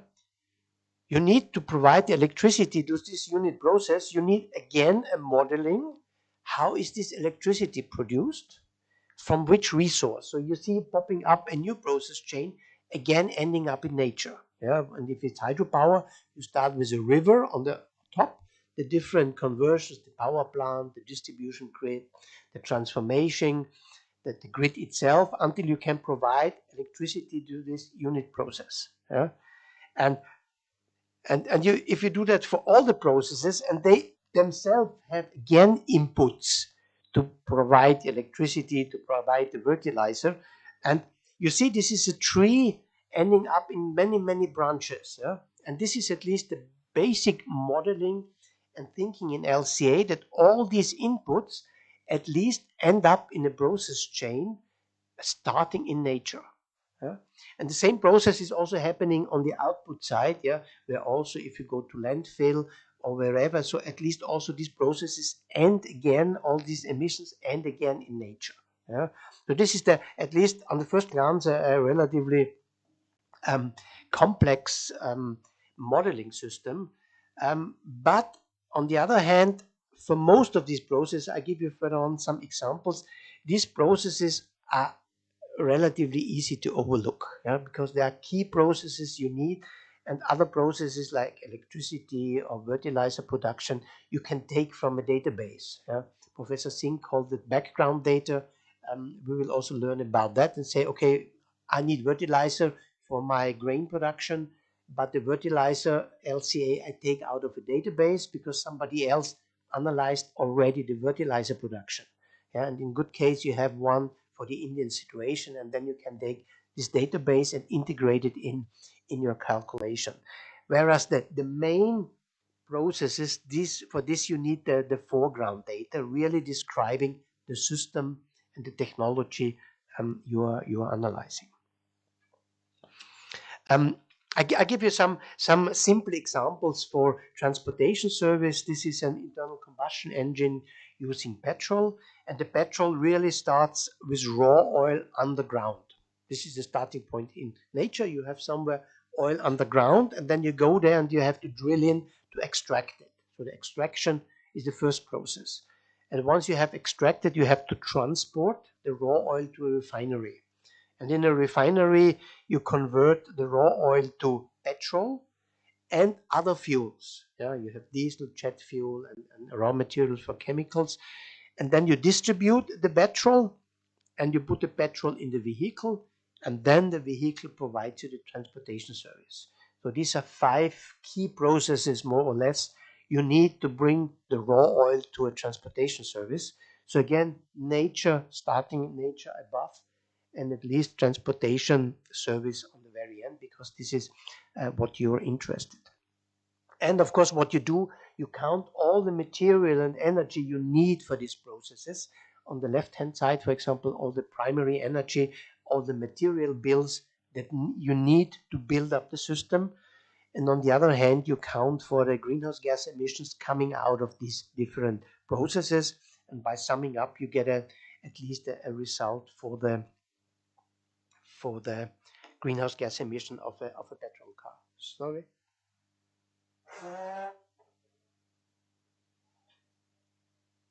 So this was the process chain of an internal combustion engine using petrol. You can also make a process chain on the battery electric vehicle. So BEV stands for battery electric vehicle. In that case, we use hydropower, electricity from hydropower. So in that case, you start with water or with a river on the top, because that's what you find in nature. Again, you want to have the transportation service. And then to use the energy in the water, you need a hydropower plant. Yeah, and then you need an electricity grid to bring the electricity to the charging station. You need this charging station. Maybe in between, you need also storage. Grid electricity, you have to balance the demand and the supply. So you also, in most of the cases, have to model a electricity storage to balance that. And then you charge your electric vehicle that again can provide a transportation service. Yeah, so in that case, you also have 5 key processes which are necessary to drive an electric car.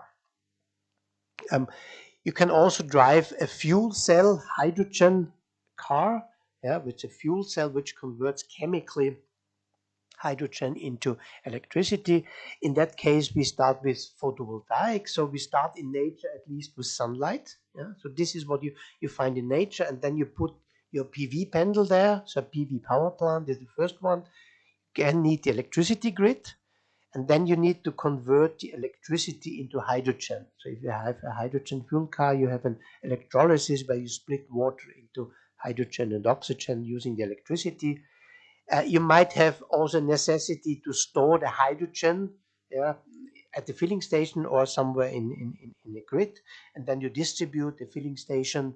Again, for the hydrogen car has to be considered, and of course the hydrogen car itself.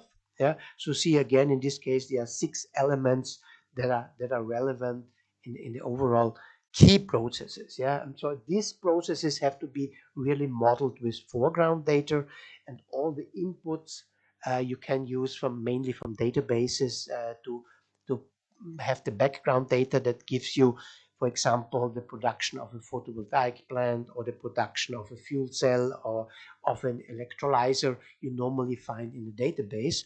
But the vehicle and the system itself, these main processes, they have to be specified by you. And this is the last one. It's the internal combustion engine using biodiesel from a raw material mix. Yeah, we've learned yesterday about the different raw materials. Some of them you cultivate on agricultural land. That's why cultural land is the starting point in nature. Yeah, so agriculture starts on an agricultural land.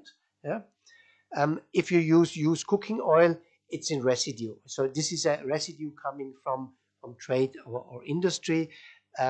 So for agricultural product, normally you start with agricultural land, but then you start to prepare the land. You start the seeding, the fertilization, the operation, maybe the irrigation and the harvesting. So this is all part of this cultivation and collection step. Then you transport it. You transport it to the biodiesel plant where you do the pressing and the transesterification together. Then you distribute the biodiesel and you put it in a biodiesel vehicle. The tricky thing with these biofuels is that you have this purple, here shown in purple eclipses, this byproduct or co-product you might have. For example, if you cultivate oil seeds, you have straw coming with it. Sometimes a part of the straw can be plowed in because you put some fertilizer, but depending on the amount of straw and the soil quality, you cannot use all the straw being plowed in. So in that case, we assume that the straw, most of the straw can be plowed in. But for the animal feed and the glycerine, that has to be considered somewhere in this chain. Professor Singh already mentioned this allocation and this substitution topic. I will go into detail more later on, but at least for these processes, it's also relevant. Do you only produce one product or do you produce several products? Yeah. And several products is always more complicated than one, but still it's very important. If you have more product, you have to share the burdens to more products. Before I come to the allocation, I'll just show you the final processes in the end of life. So this is the end of life. You start with an old vehicle, which is broken down, and then you transport it to somewhere and you start to dismantle that vehicle. That's what you do. And a part of the metals can be recycled. Yeah, so you put them into recycling and you get at least secondary material. More superior is if you can still reuse some parts of the vehicles. Yeah, that's very often done. Yeah, if the car is not broken, not everything is broken in the car. So if somebody needs replacement parts, of course the reusing is very important. If you cannot reuse, you can do secondary material, and also from recycling you end up with fractions you cannot recycle, but you can burn them and make electricity and heat. So you can also make an energy recovery to get energy out of it. And some remaining parts, maybe at least, they have to go to landfill because there is no further use. Yeah? And in the dismantling process of vehicles, also the key process you see here, the dismantling, the recycling, the energy recover, the transport, and least also the landfill, because also landfill is creating impact. Yeah, if you have water going through and leaching out some material, so also landfill or create landfill gases. So landfill is also important, but at least this disposal really ends in nature again. Coming back to the allocation. When you have a process, for example, you see here the cultivation of rape makes oil seeds and straw, or the biodiesel plant makes biodiesel, animal feed, and glycerine. So you have more than one product, and you have to think how can we allocate that. Um, um, First, you have to think what is really a product, or what is more a or byproduct, or what is really a waste. As a waste is no product, of course, waste has to be treated and is part of the environmental impacts. But the products and the co-product, each of them get a certain amount of the impacts on their shoulders. Yeah, so you have to distribute somehow the burdens. The ISO norm in general says wherever possible, avoid allocation. Yeah. Of course, if you can avoid it, that's good. You can avoid it with a biorefinery if you really look on the product basket. Yeah. What I've shown you this morning with the biorefinery fact sheet, we have this product basket and saying, okay, this product basket per year, how much greenhouse gas emission does it make? Not giving an emission to each of the product, but saying the whole basket is having an annual greenhouse gas emission, and we compare it to the same product basket coming from another production process, and then see if you have higher or lower emissions. This is a good example to really avoid allocation. And if that is not possible, the second choice is to give a substitution. Professor Singh already explained that if the co-products can be produced by another process, for example, for animal feed, can be made from other sources. And if you replace them, you also replace their production process. And this can be subtracted at least in your system because you give a credit for that. I'll show you one example also how to apply substitution approach. And finally, if that is not possible, you can make an energy allocation, a mass allocation, saying the energy content in the three products gives you a percentage share how much the different products carry. So per unit of energy, they carry the same amount. And if one is having a higher heating value than the other one, of course, it gets more emissions per kilogram than the other one. You can also do it by mass. If mass is a good way, in most of the energy systems, the energy is easier. And if all, so this does not work, you can also do it by economic, to say, okay, for 1 ton of biodiesel, I get much more money than for 1 ton of glycerine or animal feed. And this then gives you a share how to distribute the emissions. That means that the products with a high price on the market or gives you a high revenue have the higher emissions, and the products with a low economic value have lower emissions. I personally do not like this approach, because if the price and the market changes, also the emissions in the life cycle assessment change. If one product is having a higher price in future than the other one, so if the relation of the price is changing, of course, you also change your results on the LCA if you build on economic values. So normally the recommendation is an economic allocation is only relevant if the price difference is more than a factor 5. Yeah, we have some areas, for example, for very seldom materials like platinum as catalysts, for example, platinum, rhodium. They are very seldom, but they produce many co-products. When you mine the ore, you have so many different things. And here either energy, nor mass, nor substitution approach works. So this is one of the ways where you can only do an economic valuation, because the value, economic value of a catalyst is extremely high. It's very expensive, and therefore it's a good reason to say, okay, and the production process to make this sophisticated material is energy intensive. We want to have this, so the economic value reflects also at least the amount of burdens you should allocate to this system. So summarizing, at least allocation is always necessary if you have more than one product, and you have to distribute the impact from a certain process to these different products. I give you one simple example to show you how the energy allocation works and how different the results might be. I've chosen the example of making hydrated vegetable oil, where in the pressing of the rapeseed to rapeseed oil and rape cake as animal feed, you have to apply an allocation. Yeah?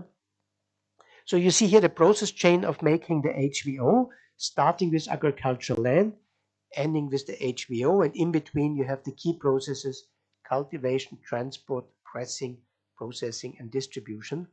And during the pressing, you create the rapeseed cake, so the animal feed. So all the upstream emissions shown with this red.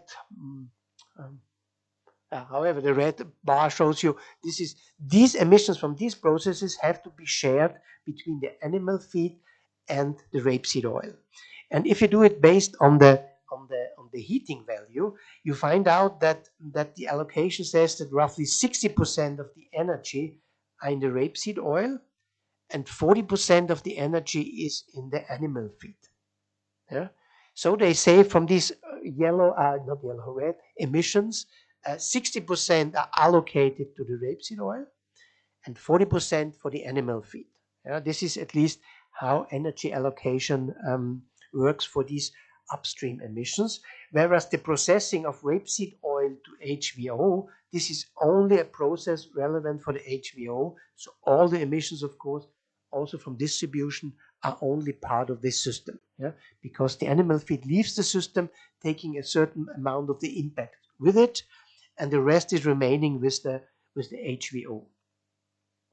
If you look on the same system, so it's again the same process chain, but this time we apply the substitution approach, assuming that this rapeseed cake is a good animal feed. Yeah? And then you see, okay, what is the currently production route of making animal feed? You know, you also start with agriculture, cultivation, transport, and certain processing. Then you get a certain amount of animal feed, and per ton of animal feed, it's roughly between 300 and 350 grams CO2 equivalent you get for an average animal feed. And then you have to say, okay, how much, what is the energy content or the nutrient value of the animal feed from the rapeseed cake compared to the average animal feed that is substituted. Yeah? So it's not always on a one-to-one basis. We also seen that before in the lecture from Professor Singh, where he showed that the DDGS from bioethanol production substitutes a certain amount of grain, a certain amount of urea, and a certain amount of soy feed. So at least we know in that case that the rapeseed cake roughly substitute conventional animal feed by 0.7, 0.8 tons per ton. So it's not on a one-to-one basis. So at least in that system, you give a credit per ton of rapeseed cake to the system of the hydro HVO production. Yeah? So this is really subtracted from the emission because you subtract the emissions from the conventional production of animal feed. Finally, when you compare the different allocation methods, there could be a substantial difference. You see here two cases.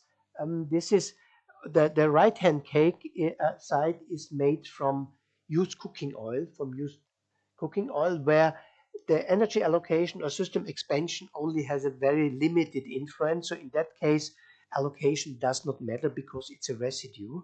But if you make it from rapeseed, you see that the energy allocation and the system expansion gives you a different value, greenhouse gas emissions per megajoule of HVO. Yeah? And the difference is quite big. Yeah? Yoneum is the company I work for. Here we applied the system expansion or the substitution approach. The red 2 is the regulation for biofuels in Europe, the Renewable Energy Directive. And there they have tried to make it simple for the people who have to apply this methodology. And they said, we do it simplified based on the energy content, because this is the producer knows the energy content. But for the producer, on the other hand, it's very difficult to say which animal feed is my animal feed substituting. So this is not really in practical way for this regulation. So they simplified this, saying if you apply the energy allocation for the animal feed, you end up with emissions between 45 to 50, whereas if you apply system expansion, you have roughly 30% higher emissions. What does that mean for you? That means for you, if you have the results of an LCA, you also have to look where is allocation occurring. Yeah? And normally in terms of to being transparent, normally there should be a testing of different allocation methods, or at least giving good arguments why you choose this allocation, and because that might really significantly influence the overall results. So finally, on the end of this lecture, I will show you one example of if you have now applied LCA to different vehicles and you're interested what is the most climate friendly vehicle, yeah, and you're also interested in energy efficiency and about renewable energy, and you want to compare, for example, an internal combustion engine with a battery electric vehicle. And on the y-axis, you have now the greenhouse gas emissions in grams greenhouse gas per kilometer. Yeah? So how much does this vehicle emit on greenhouse gases in the overall life cycle? And on the y-axis, we have a variable in there. It's the fuel consumption. Yeah? It is relatively easy explained. If you look on diesel cars, yeah, the different diesel cars, a small diesel car needs less diesel, a big diesel car needs more diesel. If you drive quick, you need more energy. If you drive slow, you need less. So at least, depending on how you drive and which vehicle you're considering, you're walking up and down this greenhouse gas emission of a diesel car. Yeah? And if you have the same car and you fill it in with biodiesel or in future with Fischer-Tropsch diesel made from wood, it's the same vehicle, but you have a renewable biofuel. so the emissions are decreasing. And you also see if the emissions are decreasing, the influence of the vehicle, if you need more or less energy, is not so relevant compared to fossil energy. Yeah? So that means also energy efficiency, at least for renewable energy systems, cannot be seen on the greenhouse gases.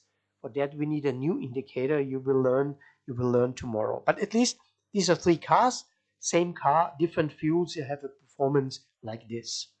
Another question is if I have an electric car, the electric car needs less energy per kilometer because the energy conversion to transportation is much more efficient. Yeah, so it's also in the range between 10 and 30 kilowatt hours per 100 kilometers. The range is one thing, of course, is the big and the small electric car. The other thing is that in an electric car, in a hot summer here, and you drive a short distance, you maybe need more electricity for cooling the cabin than for driving. In a cold Austrian winter, you maybe need more energy to heat the car than to drive the car. So it's very sensitive on the real fuel consumption in daily life you really need. And it's not only the driving, it's also air conditioning the cabin. So therefore we have a certain range there. And finally, if you power the same electric vehicle with natural gas, with the electricity mix in Europe, or with pure hydropower, you see it's the same vehicle having lower emissions the more renewable energy you get. And finally, you can also have a fuel cell vehicle where you have renewable hydrogen being used in a fuel cell, and you also have a certain range. And this is a typical result of an LCA. And what do you learn from this graph? You learn many things.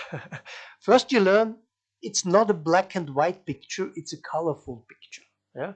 So LCA don't give you very simple answers, black and white, which means good or bad. So it finally tells you it depends. And I don't know how it's in your country, but in my country, the last 10 years, we had a strong discussion what is better for the environment, the battery electric car or the conventional cars. Yeah? And at this stage of my work, all the audience were friends. They were all happy what they see here because they say, yes, that's exactly what I think. And in that graph, people can see totally different things. I show you. The first one says, I have been always aware that electric cars are good for the environment. Because if I substitute this black big car over there, driving fast and being heavy, with a maybe smaller, better electric car being powered by hydropower, you really see the greenhouse gas emissions are 90% low. And then they applaud and say, yes, Mr. Jungmeier, that's perfect. That's what we believe. The other half in the room, they see something different. They say, I've always known these electric cars, they are not good for the environment. Yeah? Because if I look on a small diesel car and I plug in my electric car in the European grid, a new gas power station has to start working to provide the additional electricity, and then you have emissions like the orange one, and the Europeans like to have big battery electric cars, so maybe this orange car here is also happening in reality. And here you see the emissions of the battery electric car are 30% higher. Yeah? So what is the real answer? What is the real answer? And the real answer is, in LCA, you have to say, okay, under certain framework conditions, yeah, you have to compare the same vehicle, yeah, and under specific situation, size of the vehicle, size of the battery, source of the energy, yeah, then you can say I compare this to this. But you really have to exactly specify which vehicle you mean. And you cannot compare a big one and a small one. Yeah? And at least this is all, and both, there's nothing wrong in this picture, because in that picture is, there's nothing wrong, but it really depends what you learn from this information. Yeah? And this is also a gateway for misusing LCA, yeah, because you take this picture and you put in what you like, yeah, and if you like to make This you say electric cars are not good for the environment, and the other ones use the other picture. And this is really also very sensitive when scientists talk to stakeholders, a broader audience, and tell them, okay, what is now a good solution for the energy efficient, climate friendly vehicle? And you have to say, okay, we need additional renewable electricity. If we have smaller cars, it's better than bigger cars, and so on and so on and so on. So this is at least very important in in LCA. Okay, so um, I jump over that. I will explain the group work a little bit more in detail, maybe tomorrow. The idea in principle is that you learn building up a process chain, but maybe you'll have to listen tomorrow also to get a more insight. You can do it alone or you can do it in small groups. I have to discuss with Professor Singh if we do that as a homework. And on Friday, we are discussing your results, but we will give you further instruction. But the idea is also that you get a feeling how difficult is it to build up a process chain, with a resource in nature on the beginning and the product on the very end. And what are the key processes if we make cellulosic ethanol for driving a car, for example, or making a cup of coffee or whatever you like. We will explain that a little bit more. So this is the final slide for today, summing up what is the most relevant tried to communicate. We've seen that the environmental aspects of a product and a service can only be assessed based on life cycle assessment. This is really now the international consensus. You need a life cycle assessment covering the whole lifetime production, operation, and end of life. Secondly, it's very important with the goal and scope to really define which vehicle you mean. Where is the energy coming from? What is the raw material? What are the co-products? So this is really important to describe the goal and the scope. We will learn more tomorrow. And then we've seen that the modeling of the system boundaries, very important. You always start in nature. Sometimes it's a little bit tricky to think, what do I start in nature? But all the process change in LCA, at least they start in nature and they end up with the functional unit, with the product, with the service you are interested.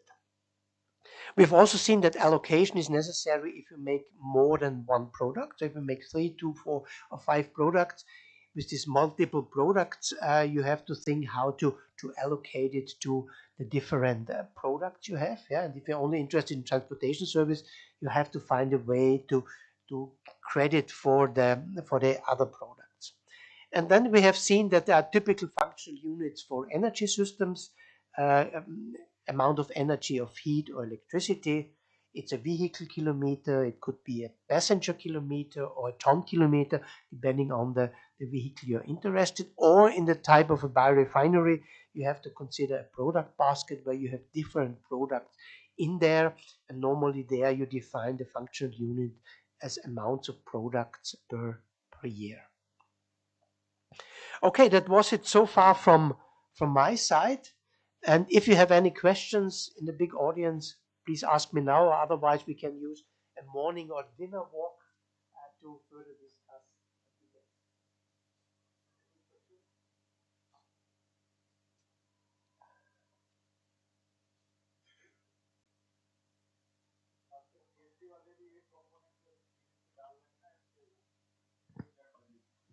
So try to grab as much as possible.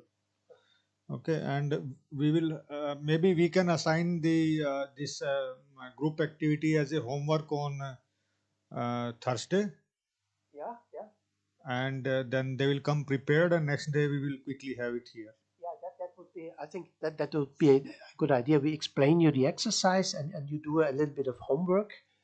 And the idea is really that you make a brief process chain. You can make it on paper if you're old fashioned like me, but if you can do it electronically and upload it here, it's also, and then we can use on Friday the time that each group, maybe 3 or 4 together, but if you want to do it alone, it's also possible that they present that chain and we discuss a little bit and interact and see how it works and if this is a good starting point for an LCA. Yeah.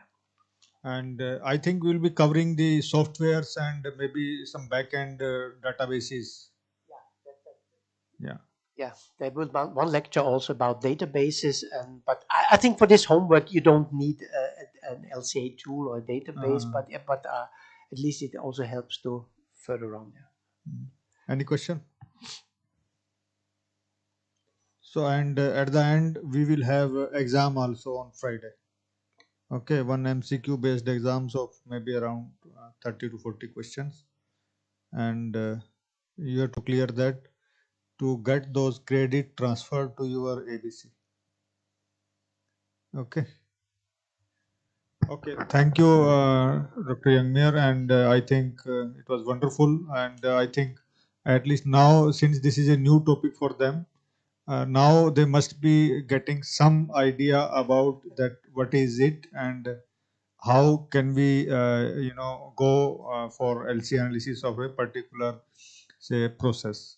So definitely, I'm sure they will be think about it during the night, and they will come up with some questions maybe to tomorrow or day after tomorrow for better understanding of the concept. So thank you very much, and we'll meet tomorrow. And I think tea must have arrived.